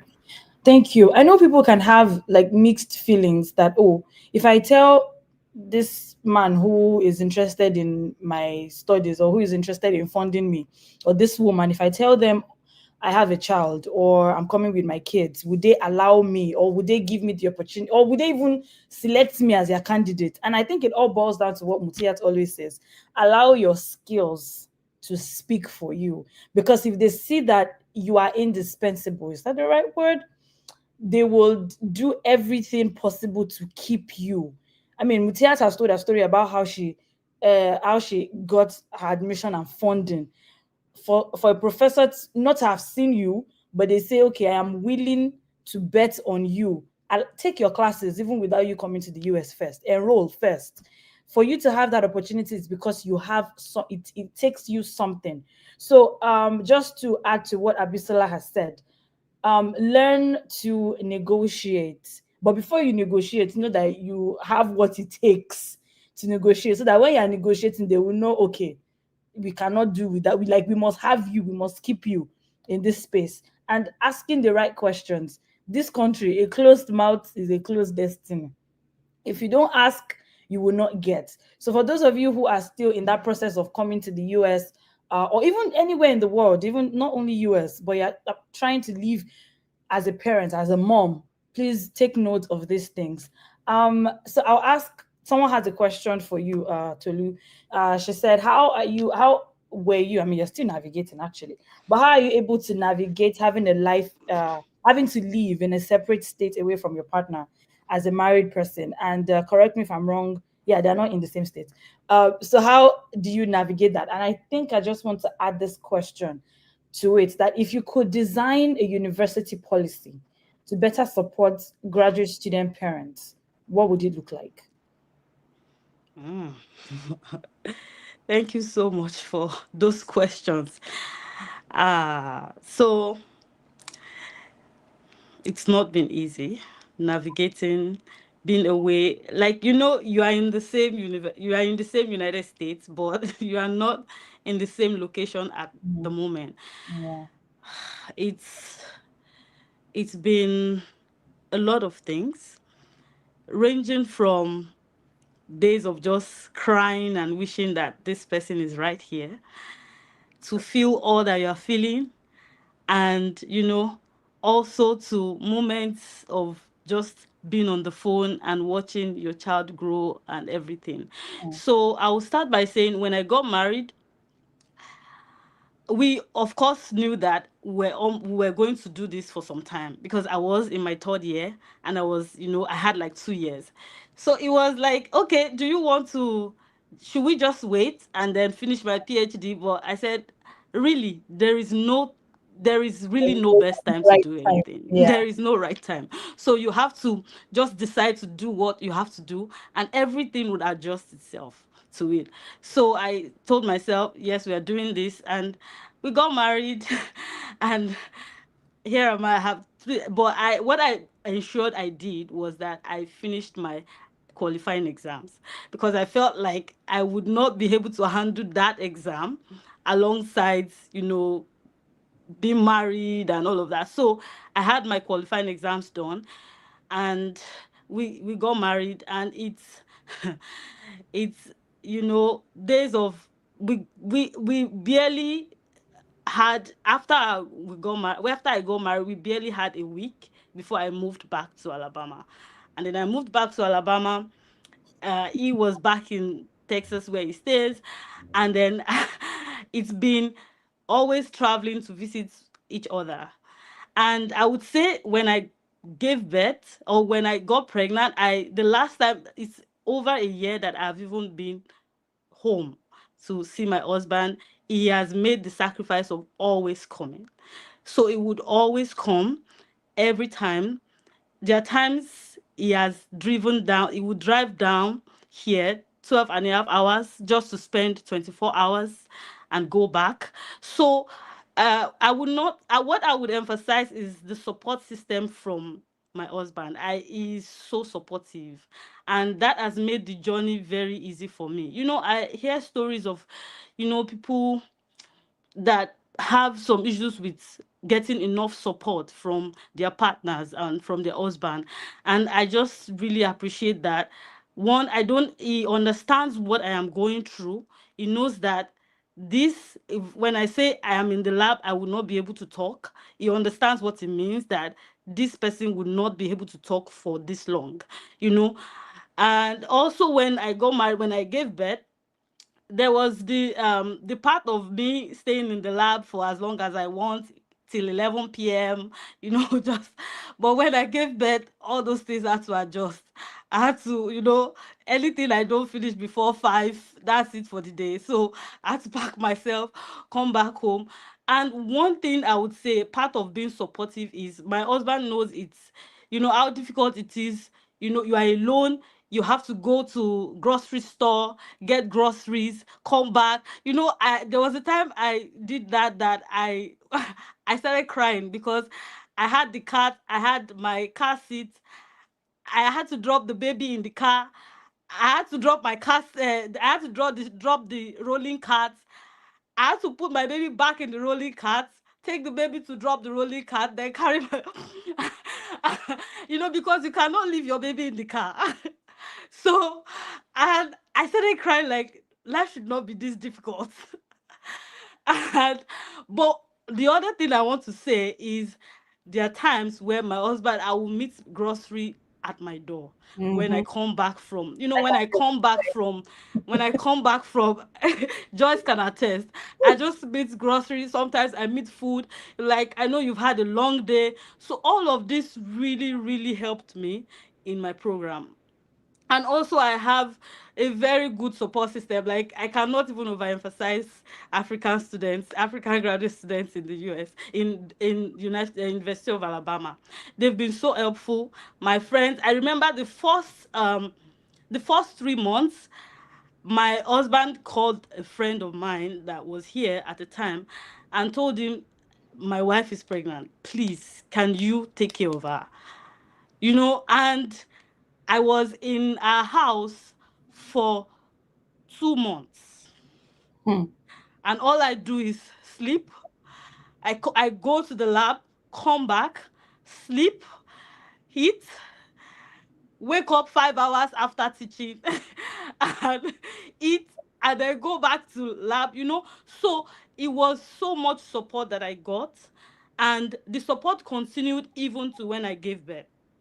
That when I gave birth, I had people that rallied around my church group. They brought meals every for like a week. I keep getting meals just to, and they were always calling. We can babysit for you. Bring your baby. Let's hold her for you. So that was how I was able to actually go through some of the things that that would have been very difficult for me. And I would also say that in terms of policies for the university, the first thing is we don't have a regulated maternity leave for graduate students. I think as much as we treat them as employees, we should also make that available to them. Mm. And I've heard in the same system where I'm in, I've heard some people probably have like a month of mat leave, while some people don't even have up to that.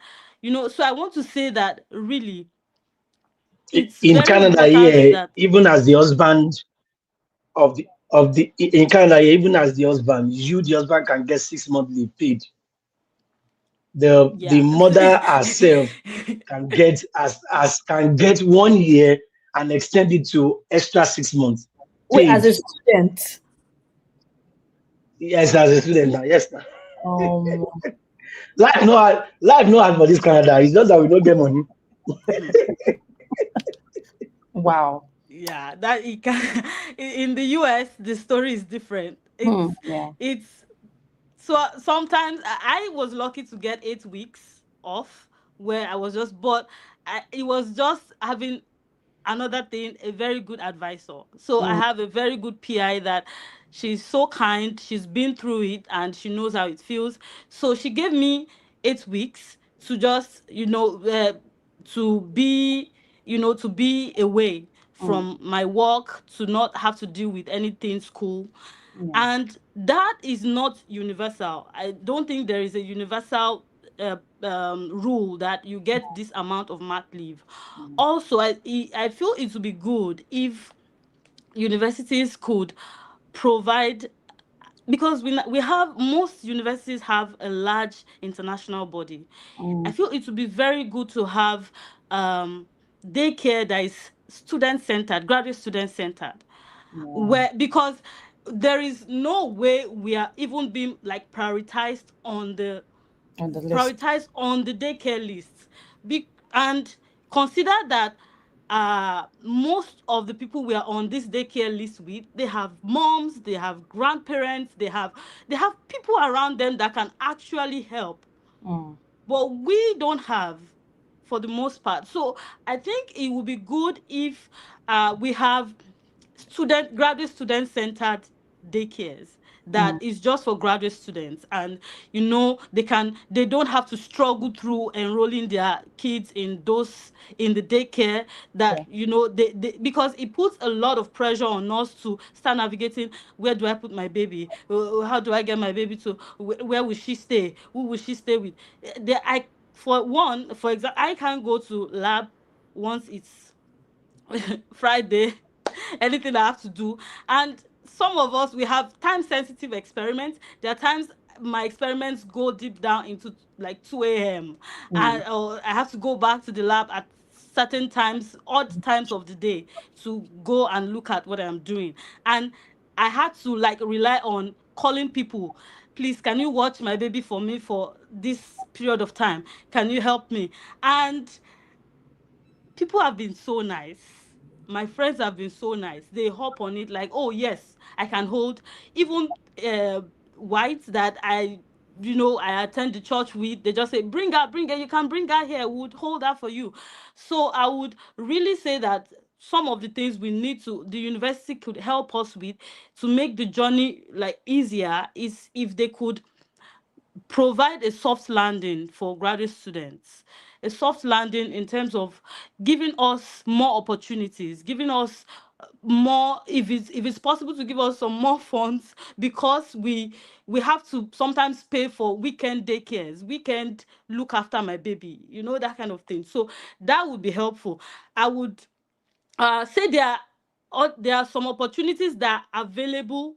I mean, not only in the institution we are in, just outside. I was able to get one where they were able to, they gave me some funds to support my child's expenses and all. So it would be good if we have more of that, where we could get more funds to just, okay, if I need to get a babysitter for this number of hours, can I afford it? Can I offer to just pay the person to stay with my? So yeah, I hope I answered those Yeah, you questions. did. You did. Thank you. Thank you so much. And I think at this point, we need to do a special shout out to the husbands of our panelists, like Mr. Dafong, Mr. Mabayo, Yes, Mr. yes, Didayo, Mr. yes, Usman, Mr. yes, yes. Kuku. Like, Yeah. you guys are the Just, real. just can you bring them? Can we arrange to bring them? Just can we Okay, arrange to bring them? Let's hear from their perspective. okay, no problem. I We know can it'll be do. hard, guys. I know the way we think. Say, wait, I want to talk. What's your problem with my family? Which All one be all this right. while I'm not calling talk my family? Which kind? Yeah, I know. So, but give it a try. Yeah, we'll Give give it a that try a if it's try. possible. See what I can hear from them. Yes, yes. Thank you. Yes, yeah. So some of the questions that we have are just Quiet. um Can I like have something? final thought. You said? Can you hear me? Yes, Okay. we can. Yeah, so I want to add something to what Mrs. Mabayoje, right? Mm. She says something very important, which is the department or the institution, giving moms that grace. Mm. When I gave birth, I was only given 2 weeks because it was during exam period. Ah, And I was a TA. I was supposed to supervise for exams, I'm to good. grade. I also do lab sessions.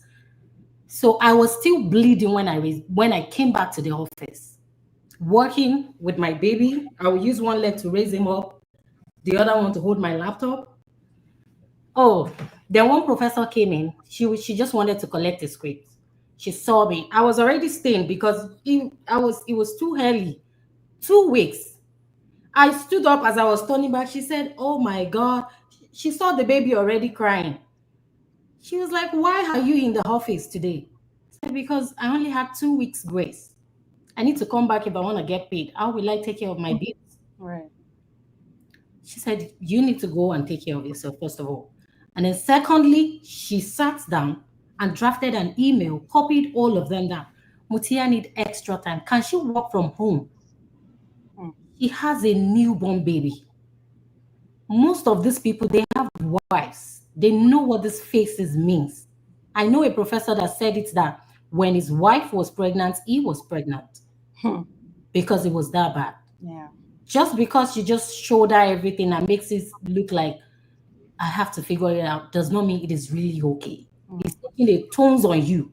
Yeah. You have to, it would just be a great having that platform and opportunity to just talk to whoever it is that is willing to listen, to integrate some of these things will be so helpful.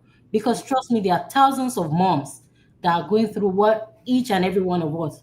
Look at all our stories, they are all the same if we connect it. Yeah. We all have the same problem. So, which means we need proper channel that can implement some of these things. Because we work. It's not nothing is free here. We work. Work. All the stipend you are getting paid for, you are doing something that they can see it. It's not free. They are not dashing us money. Mm. So we need, I don't know what platform it is that they can just listen to some of these things, and it will just make a lot of difference. I cried when she left. When I saw that email, I called my husband and I was crying. We okay. Yeah. Thank you. Diwang, you are the vice president GSA in your institution.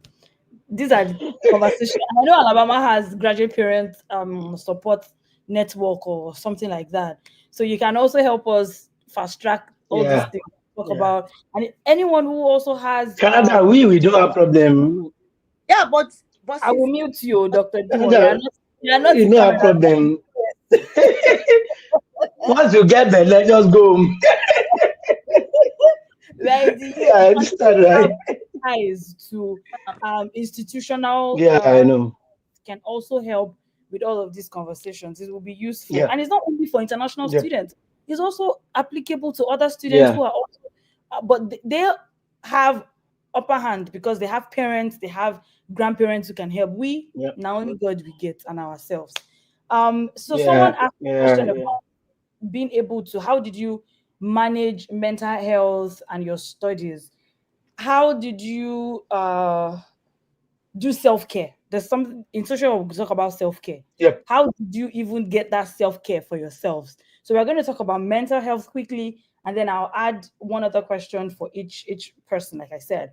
For Mutiat, you will answer the question about mental health, self-care.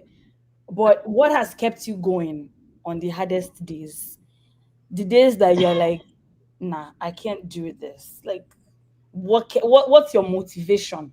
What has kept you going? That's a tough one because, to be completely honest, I experienced more of those days.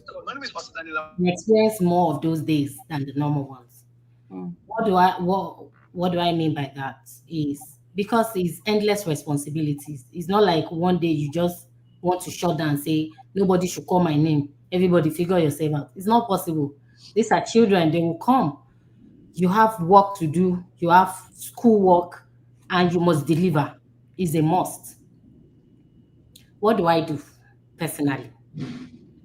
We women, we need to talk more about prioritizing ourselves because if you shut down, everything will shut down. mm, You are the one functioning that is running home, taking care of the kids. Of course, for those that are getting support from their husband who are here, it makes it a little bit easier, but it's still taking a toll on you as well. So you coming first is very important. Self-care, that money, remove the one you will use to buy your body care. Because me, I like beauty. I like we when I can see see it. that mirror, I just come and You say, should. "Olodo, nínú rògbòdìyàn yìí, ó ṣe fresh." If you see me, you cannot see my problem. Except I open my mouth and tell you that, "Wàhálà ti fẹ́ pa mí, ẹ ṣàánú mi o." You still look at me and say, "Are you sure that you are really okay? You like you need help?" So I feel like little things that will make you smile on your own. Take that money, go and buy that clothes. Those are the things I do for myself. I will spend that money and buy that skincare. If you like lingeries, buy it, my sister. In the night, stand in front of that mirror, play nice music. Make sure those children. These are things that is touching something in your life that you don't know. Because Yeah. sometimes we forget ourselves and we don't even care about our looks again. That whoa, in short, butter. No, this is very important to us as well because before you know it, the stress is taking a toll on you. The little that time that you are squeezing, you can squeeze even if it's 30 minutes. Go and sit down, start doing small. You don't have to do too much, but just something to make you look at yourself and smile. Mm, I feel like it's very important. I am a Muslim, but I love playing music when I'm in the car. When you say mental health, this is how I don't go for therapy. I've never gone for one. But these are the little ways that I bridge that gap for myself because it's something that it makes me happy.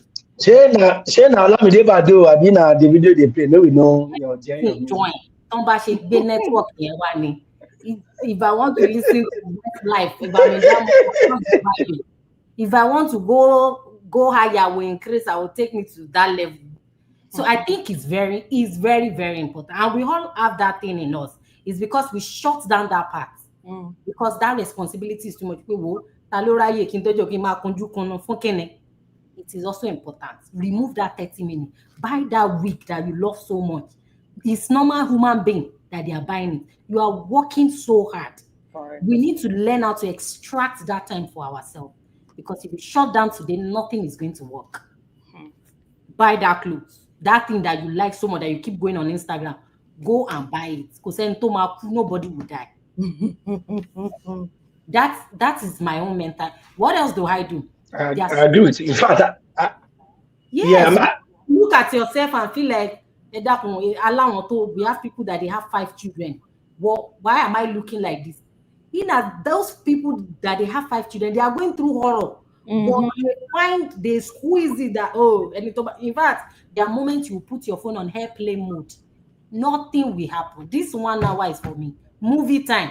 Children, no, you will, everybody bedtime. Boba bota wate. Go and sleep inside the house. No, wallahi tala is very important. Play something on Netflix, Joko, Kaisele, you to feel yourself and say, I can, because this life is going, it's going, it's going, it is going for real. But little things that we can do, and it will, even you will make videos and sit and be looking at your past video and say, Is but this me? fine, it is still you, that beauty is still there. It's because you have used that sense of responsibility to kill that part. Yeah. So I will encourage women that we need to reactivate it. That girl that you know how to shake and make fine videos for daddy is still there. Activate it, my mommy. Let those children Yeah. better. Yes. Yeah. Another thing that works is schedule. I also like to add that Okay. Mm-hmm. yes, it is really important. But I just want to add that for men, we don't joke with it. If we as the men, even the husbands, don't joke with it, then the women should not joke with self care Yes. too. No matter how tired the man is, he knows his self care. If it's gym, playing football, PlayStation, everything. No matter how busy a man is, he will always do that. So it's really important that you also that. I also learned something. I heard that whenever you just give birth, the appetite to buy something new for women is always high. I heard that. I'm not a woman, so whatever you need that will If you make drop. you have that kind of things, make sure you do it. Yes, Matthias, you can continue. I just want to say that before I Yeah, forget. so another thing that I do is I put the kids on schedule. At first, it was horrible because we're not used to schedules in Nigeria. Gbogbo ìgbà tó bá tó sùn náà ni kò sí wàhálà. But it be by because it's only me. So when is that time? And I learned the hard way because at first it was tough. Because Alamio will say, why? But the time is still, look at it there. I say, oorun yá, wàá díjú ni o, wàá là ni o, ṣáà bọ́ sí yàrá yẹn, má jáde ló jẹ́ bẹ́ẹ̀. And with time, he got used to it. That it would just be there before I check, he's already like, me wanna. So, and that comes with you setting that boundary and know that, oh yeah, it's already bedtime. Just don't come out, whatever you are doing. Oh yeah, just go inside. But no more, that shall go. One way or the other, you will sleep. Yeah. And that's when you have your own alone time. Because if they don't sleep on time, how will I get extra time for myself? How will I be able to think and go on my code that is not running and my professor is waiting for result? How will I cool down a little bit? How will you make hair? No loud down, mama. Yeah, me. Okay. So another thing is this decade. So there's something normally when kids, they have age appropriate this thing before they start going to school. There's another extra part which is after school.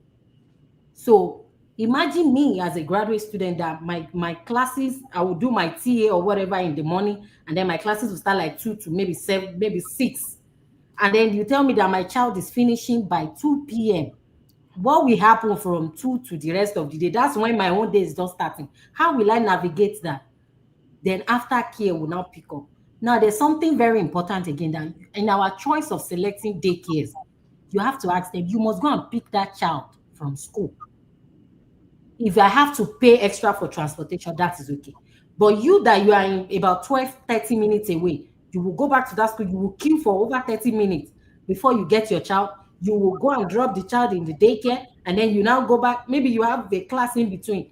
It doesn't work. And I realized this from somebody that shared that experience that you don't have to go and do that. Tell them that you are willing to pay extra. Please go and pick up my child from school. Then the child will start another daycare. I'm a reunite in Irole. So that one will even clear your head. At times you even be preaching for yourself that she be confident school and it's just for me to get them ready. See, but down one level. Oh yeah, gym. So by gym 30 minutes, very level important. Yes. Please. So this one is just for us. Now another thing is my school, they have in my first year I didn't know. It was somebody saying it that you wear glasses. The school has a part of my insurance. We Nigerians, there are so many things that we have access to, but we are not even aware that it's meant for us. Yes. Why are you spending your money to do this thing? Go there. Go and look at your health plan. All these things are inclusive. Mm-hmm. And I learned that there's a I have access to 10 sessions of massage. Yeah, massage. I just went there that day. I said, massage. Láti lódidi ọdún kan tí mo bímọ tí ẹ̀yìn ń dùn mí everything. Nobody to press my body. My husband is not here. I just went there. I said, can I have option to have a female? They say, of course. And they will ask you whatever you want. If you want a man, come out there. That one said they. I told them I want a woman that can. The first time I went there, I slept off like a baby. And she woke me up after my session and say, 1 hour session. You are not say, bí mo ṣe ń kó yẹ schedule me for next one. This, Wow. how can I miss a whole session of this something relaxing? And I was just gone at that moment. That take care of me, please help me. So I feel like there are some other benefits that we are entitled to. You don't even have to pay extra for. You have access to gym in the school. Even if it's just 30 minutes. These things, it will speak our body, how we look, how happy. Because when you are frustrated, they will feel it. Any small thing you will shall get out. But when you also feel relaxed, you'll be able to say, oh yeah, what is it? And that's when they will also be able to tell us their own day. Yeah. Well, how was your day in school? Then normally we are doing good touch. We have so many curriculum that we are doing. Me too, I learned. I joined this intentional parenting class where they teach you age appropriate, teach them like a pro. We do. One day my son came back, he said, oh, somebody did bad touch. I say, bad touch. Which of the bad touch? He said, I was in the restroom and I was weeing, and then he came and grabbed me. Neighbor, grab you where? Then I went to school. And then I went to meet the teacher. Oh, I say, oh, they were so sorry because when he said it, they went to go and check the CCTV and they saw that it actually happened.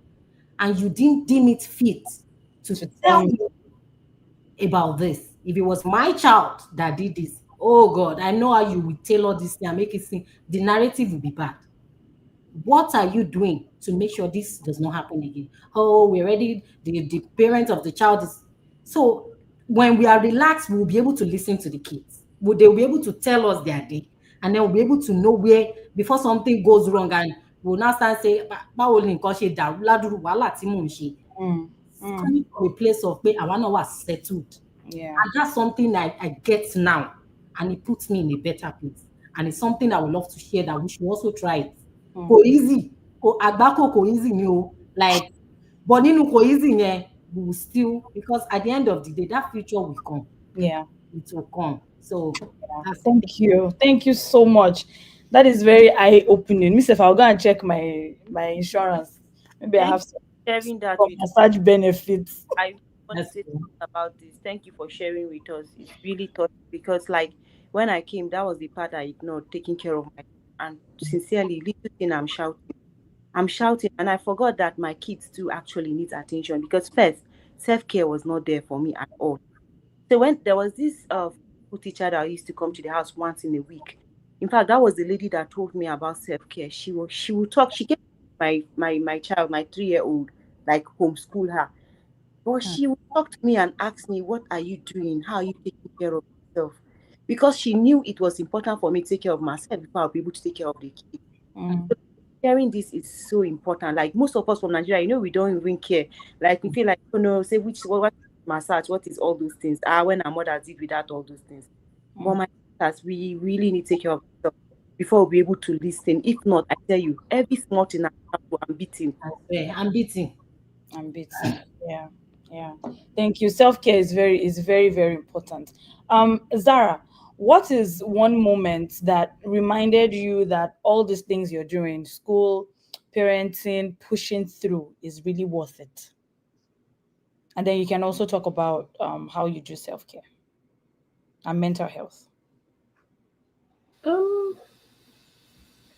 Um, Mrs. Usman mentioned something about schedule, putting the kids on schedule. Being that this is my first and engineer, yes. Being that this is my first and we are trying a whole lot of stuff, doing intentional parenting, gentle parenting, and all of that. But um, the highlight for me is when this year, I think it's actually this year when he started talking, and the schedule we tried, it didn't work. Why didn't it work? Two graduate students, 11:59 p.m. deadline. My baby, it's been a long time. He has refused to sleep in his own bed. You put him in the bed, tell him good night. You wake up in the night, you see him beside you. So he sleeps with us, right? Which is actually not good. I know that, but again, I know we try. We put him in the bed, we close, and American doors. The only place I can lock is toilets. You cannot lock the rooms. So he would always find a way to come out. But when the highlight for me was when number one, yes, the highlight for me was when he started talking. This talking made me so proud. I'm like, okay, this boy is seeing what we are doing. So he doesn't sleep on time. He doesn't sleep. We've tried. So he sleeps around 11. One of those nights, number five, I'm on, please, I'm coming, please. I think it was in February. He woke up in the middle of the night and, he came to me and said, Mama, read a book, read a book. I'm like, No.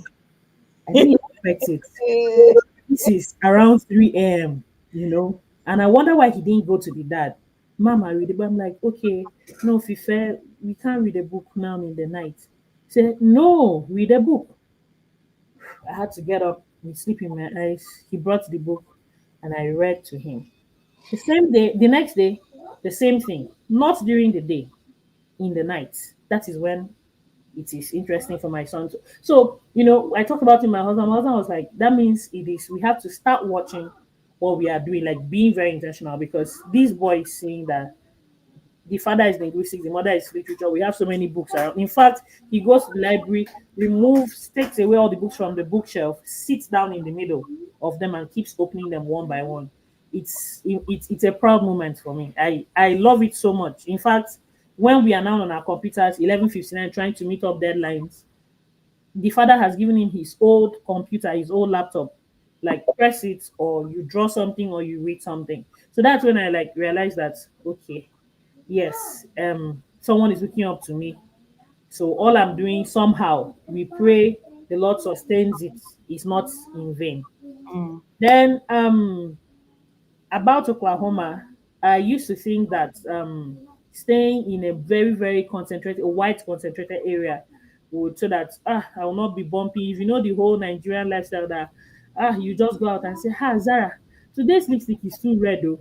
The whole people pop using your face. I'm like, bro, no, no, no. So I wanted something different from Alabama. So in my mind, like, okay, maybe I'll enjoy Oklahoma.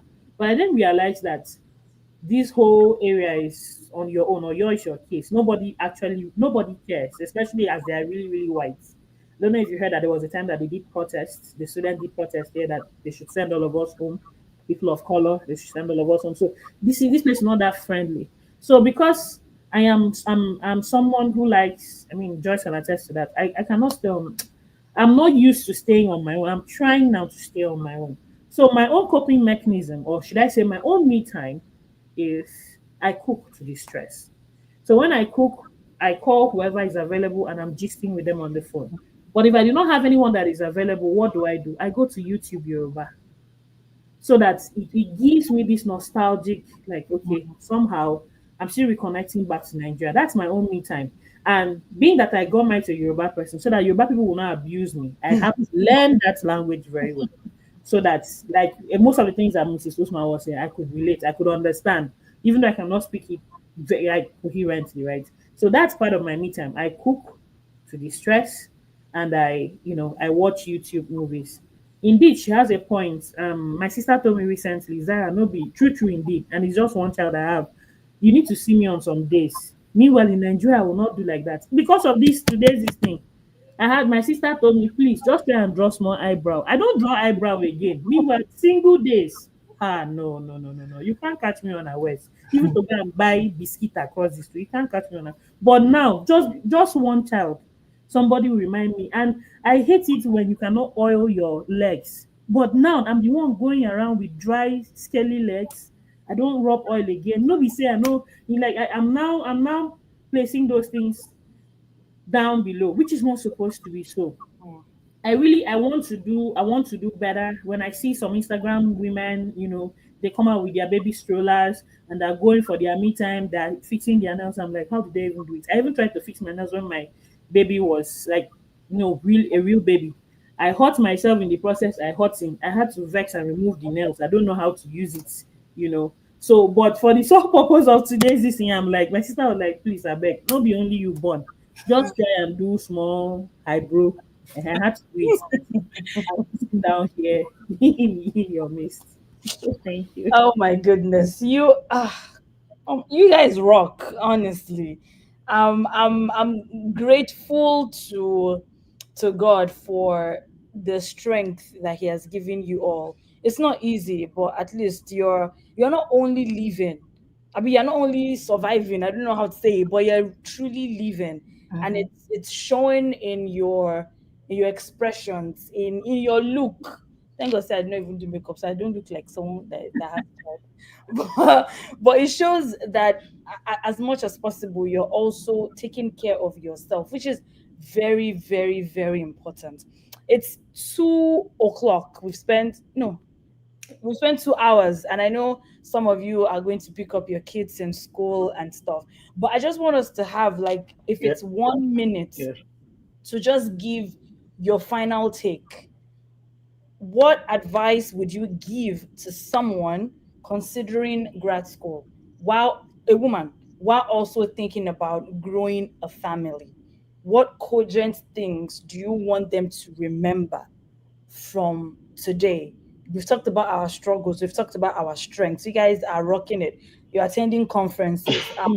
Abisola and Zara, please link up for conference collaboration. You're doing a lot of good things. I can't count how many awards that I've seen Tolu get on LinkedIn. I can't count how many conferences that Deweng has attended. I can't count how many great things that Mutiat is doing. She's starting her own foundation, She Smart Foundation. So you guys are doing amazing things. So what advice would you give to someone who is just starting out? Yeah, I think that explains it. So let's just go around. Maybe in the next 5 minutes we do that. Thank you. Is Okay. it okay if I go? Yeah. Or do you want to go? No, no, no. Go ahead. Go ahead. All right, so what I would say, I have a tagline, and my tagline is your dreams are valid. Mm, Despite everything that we've said, your dreams are valid. Because one thing you need to think about is if I hold back and I say I'm not going to do the things that matter to me, it may not even be a PhD, it may not be a master's, and it may be a master's or a PhD, like many of us here, right? If it matters to you, it is valid mm, and you should do it. And you may never get a better time to do it. And caveat to that, I will do it. My dreams are valid. mm. What can I take? What do I have capacity to take? Okay. Because we don't want you to break down in between and lose every investment that you have made. Kile mi egbe, kile agbára ẹ ká. I'm going to be like Mutiat at this point. Think about that and think about what kind of support am I going to need to be able to achieve my dream that is valid. Mm, Think of all of that and then make your decision. But I will tell you that I have no regrets. There are days where I'm like, who sent me? But eventually, I have no regrets. I feel happy for myself. I am excited at the pace that I am going. I am so proud of myself. Some people might say that is being prideful, but it not, is not. so. There is so much work that comes into being a mother and being a PhD student, and I celebrate myself. And in advance, I'm celebrating every woman who is putting in the work here. There are so many people in the comment section who Mm, are in our same shoes, and there are also so many women watching us today who this is their dream. My only thing to say to you is that, hey, baby, your dreams are valid. Thank you. thank you so much. Thank you. Your dreams are valid, and you can do it. It's not an ordinary tagline. If Mhm. you believe it, you can do it. Yeah. Thank you. Okay, so I go. I kind of, for me, I would like to talk with people that have not yet, if you're not yet married, a very important thing is to select your partner so well. I hear him. Very, very important because my sister, if you marry wrong, oh, you know, feel work out anywhere.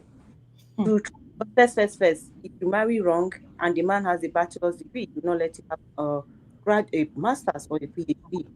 So you have to marry someone that is not envious of you, someone that is willing to support you. Because if you listen to us, that's the best thing that's happened to us. We have men that are willing to support us, men that are willing to let us go extra miles, to let us achieve our dreams, to let us do whatever we want to do. So that's very important. If you're not married, make your right decision to marry well. And aside from that, again, as Isola said, we have no regrets. Like, I have no regret. I'm so happy with myself. I'm happy with my kids. I'm happy with my family. I'm so happy. Like, for me, I had this status that said, like, for me, happiness is where my family, my husband, my kids are. For me, that's home. So I'm happy. I have a home and I'm pursuing a PhD. My husband is supportive. My kids are here. They make me feel like they give me the support I need. Like, I feel like I can't give up now. Everyone is looking at me. Everyone is putting for me. So basically, marry well and then know that your dream is actually really valid. Thank you. Thank you. It's not easy for someone to quit his job and come and stay with you and your kids. Like, yeah, the kids are his, yes, we know. And he needs to also do his part, but it takes someone who is kind to actually put that into perception. And I'm not saying those that are not doing it, because circumstances are very, very different.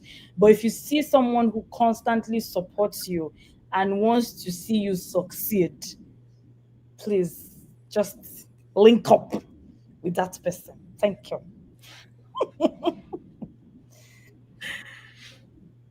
Okay. Next. Should I go next? Yeah. I think my own take will be we should we should accept the reality Mm, in the sense that my case when I was leaving, we said in the next 1 month or 2 months my husband will join. mm, But the reality that everyone that is in our shoe right now, you're about to make that decision, yeah. is that it can be years. I was not prepared for that reality. I thought it was just going to join me in the next 2 months. In fact, there are some people that we didn't want to tell them the details, that when they were asking them, why did you not go alone? We say, oh, my husband he will be here soon. We already planned it. And now look at us. Yeah, so it's a reality that people need to admit before you make that decision. For sure. Yeah. That it can take years. It's just the few lucky ones that God, not even when the whole system is getting, the administration is just tightening everything now. So people need to sit on that reality and admit it. Mm, That's one. Now, as a lady, a girl child, a woman, the Almighty that has given you the capacity to stretch and bet a human being is telling you that there's nothing you set your mind to that you cannot do. I am currently doing a research on neurons in the brain, and there's a part in how we have a set of neurons. I'm sure people in that aspect, because I'm a data analyst, is now that I have to understand their data. So we women, we have a set that there are neurons that are responsible for multitasking, and it's different from men.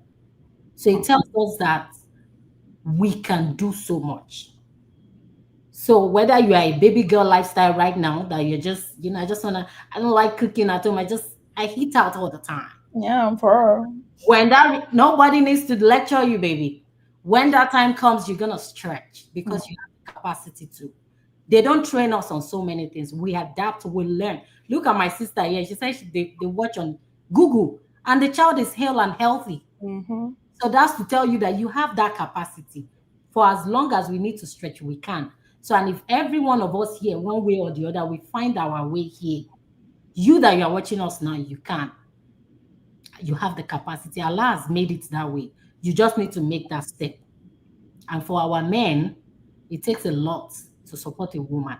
Mm, While you hold your own dream and you let her go and do hers.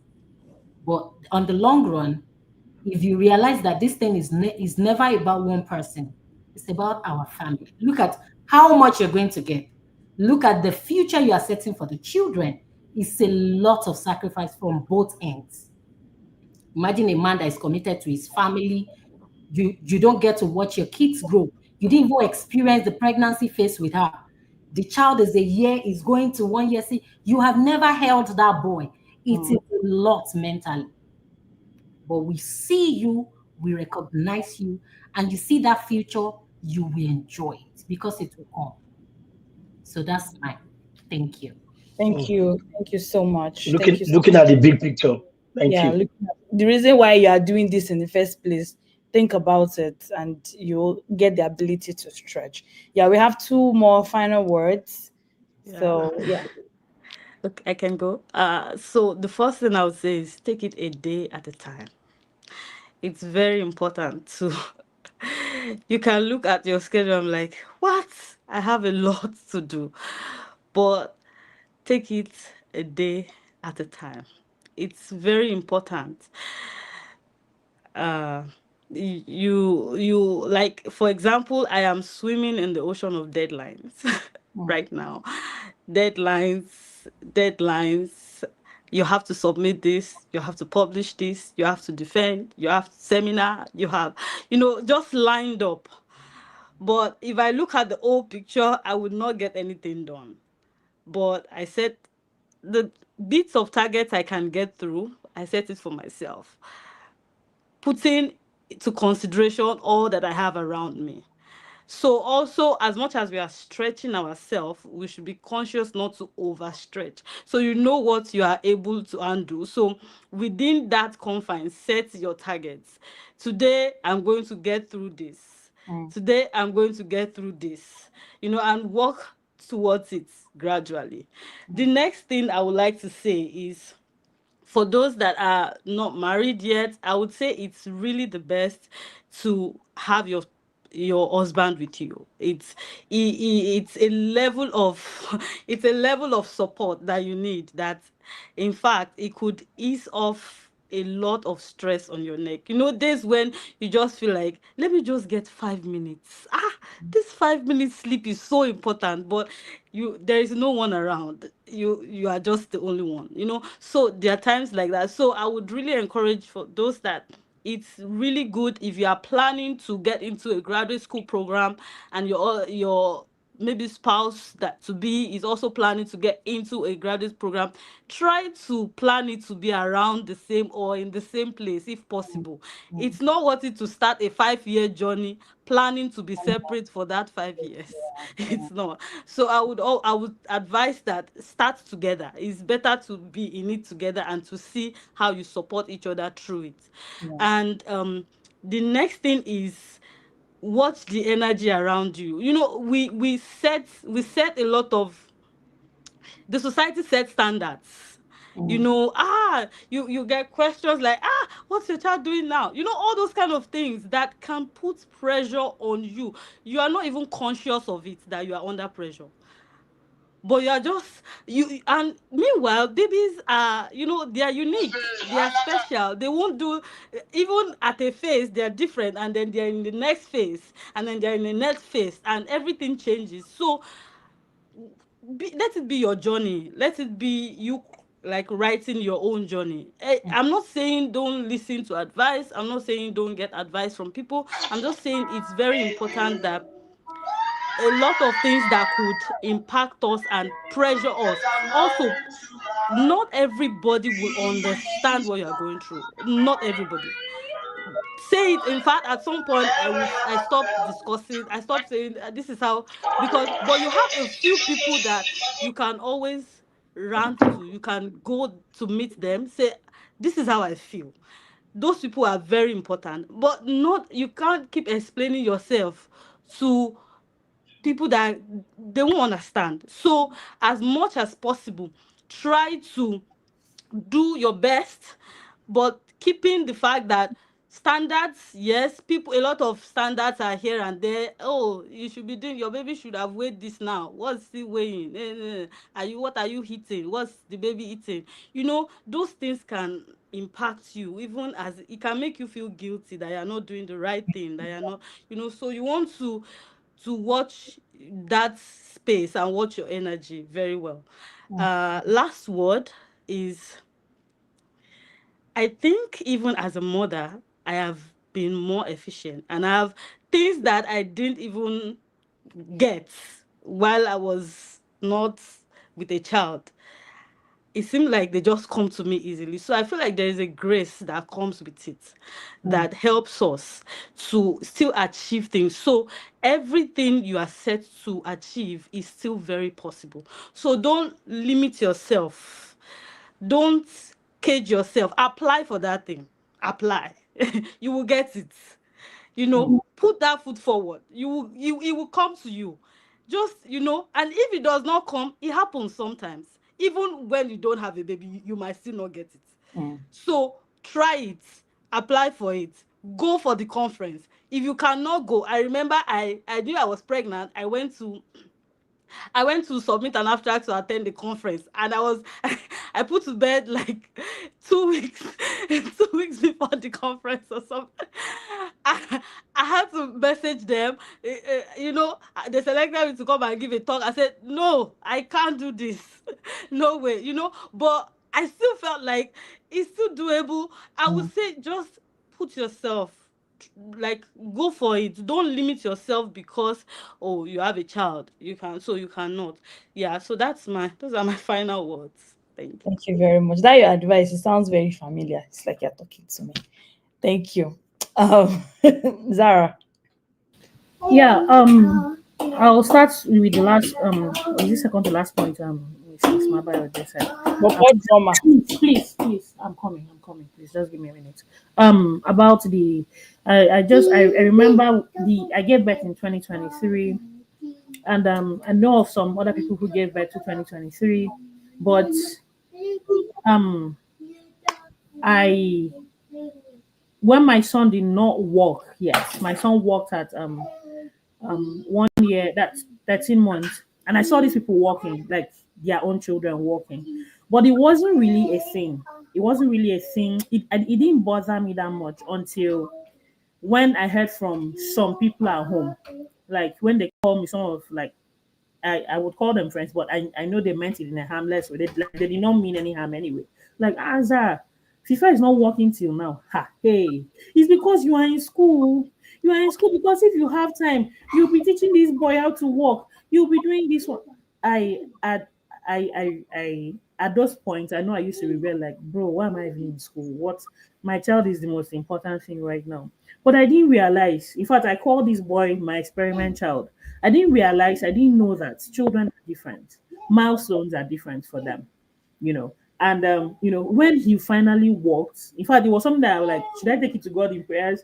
But I thank God for my own parents and for my in-laws. They were like, hey, there's nothing wrong. Please, when you have your own grandchild, you go and be prophesying negative. This child will walk. There is nothing wrong with the child. So my point number one is that don't compare your journey to any other person's journey.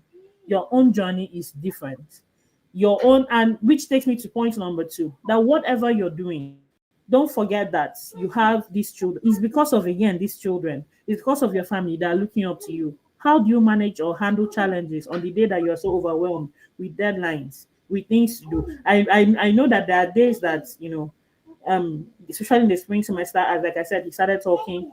It's been I will come back and Nona will be saying, read a book. I'm like, bro, I just finished reading book inside class and I have deadline. Please, let's do it later. And he would, throw himself down on the ground, would be crying, and that is me being overwhelmed. And my husband is not a dramatic reader. Like Miss Rachel, when you're reading a book, I'm like, okay, let's say, oh, Ali went to school and he saw a big elephant. My husband will just read it. Ali went to school and saw a big elephant. It does not interest the boy. That's why he comes to me. But how do I handle it? How do I handle it? I don't need to be. Yes, I am overwhelmed, but because again, this child did not actually brought into the world, right? So there's a way I should talk to him. So what am I saying? They are looking up to us. That how is because my mom shouts every time. I'm not the only mom that is stressed. Look at you all here. You're all going through one or two. So, but there should be ways for us to handle it. And also, I also wrote down that Mrs. Akinshiku said it, that please, if you can wear the name tag. In fact, I was trying to apply for my passports. I'm trying to renew my Nigerian passport at the embassy in Atlanta. Someone gave me a quick trip, a trick. I'm like, this is Nigerians that you're working with. So no Nigerians work with emotions. So that you will jump the line in Atlanta, carry tie your child on your back, and go and tell them, please, that my child, this is what's happening, and you will jump. I didn't even know that there's always a long queue in Atlanta embassy. I didn't know about that, but I'm just saying now in the general perspective, ask for help without feeling guilty. I'm a mom, yes. I'm not going to be able to do this. If you don't do like that, and like I want to add up for what said it, if you don't talk, nobody will help you. You are just going to be by your own self. So you ask for help, and you also be watchful. You know that there is an end goal again. These children, they are looking up to you. Yeah. Then your journey is different. Not be everybody husband they here. Not be everybody go get their grandma to come here. But so you use that medium to celebrate every win that you have. Like I told you, my own personal win right now is this boy is interested in books. It is a hallelujah for me. I really don't care about any other thing again. Yeah. Thank you. Thank you all so much. We really appreciate your coming. We appreciate your suggestions. Someone said that we should create a group me for grad moms to share ideas always and also connect. Abisola Akishiku has a page on Facebook that is called PhD Moms. I think that I saw that right. So you can also go on Facebook and put yourself in that group and allow people share their experiences with you, because in other people's experiences we thrive. So thank you so much. Our host, thank you for giving us your platform to share and gospel. We really appreciate Thank you. you, thank you, Over to you. thank you. I really enjoyed myself. Thank you guys very much for coming. We have about 2,281 persons listening to us live on every platform. I'm really glad that this really resonates with them. Thank you guys for coming. And I hope that people must have learned one or two. In fact, I'm going to put it as a tweet again so that people can watch it again. Because sometimes you don't know one thing. People tell you their issues. See all of you, your face, they've changed. You don't know the shaggy that you people are facing inside. Yeah, thank you guys for coming. Thank you, Joyce. And you guys need to thank Joyce. Joyce has been disturbing, doing what we need to have this session. As a man, say, waiting your this section. Which one be graduate mom and graduate? I say, okay, let's do it. I didn't know the extent to which this is very important until I'm just seeing you guys, talk about it. So, yeah, so thank you very much, everyone, for coming. God bless you. Thank you very much. And we'll see again. So we'll be stopping the stream now. If anybody wants to follow you guys can drop your handle. I know that you guys are busy, but if you have a social media, I know that Bisola Akisuko has own handle. I follow her back on Twitter now, and I see a lot that she's putting on her Twitter page. It's really, really nice. And for anyone who is also, if you have time to do something like that, so please to also encourage, your people. So thank you guys for coming. Thank you guys. So I'm going to stop the stream now, and then we can discuss in out. So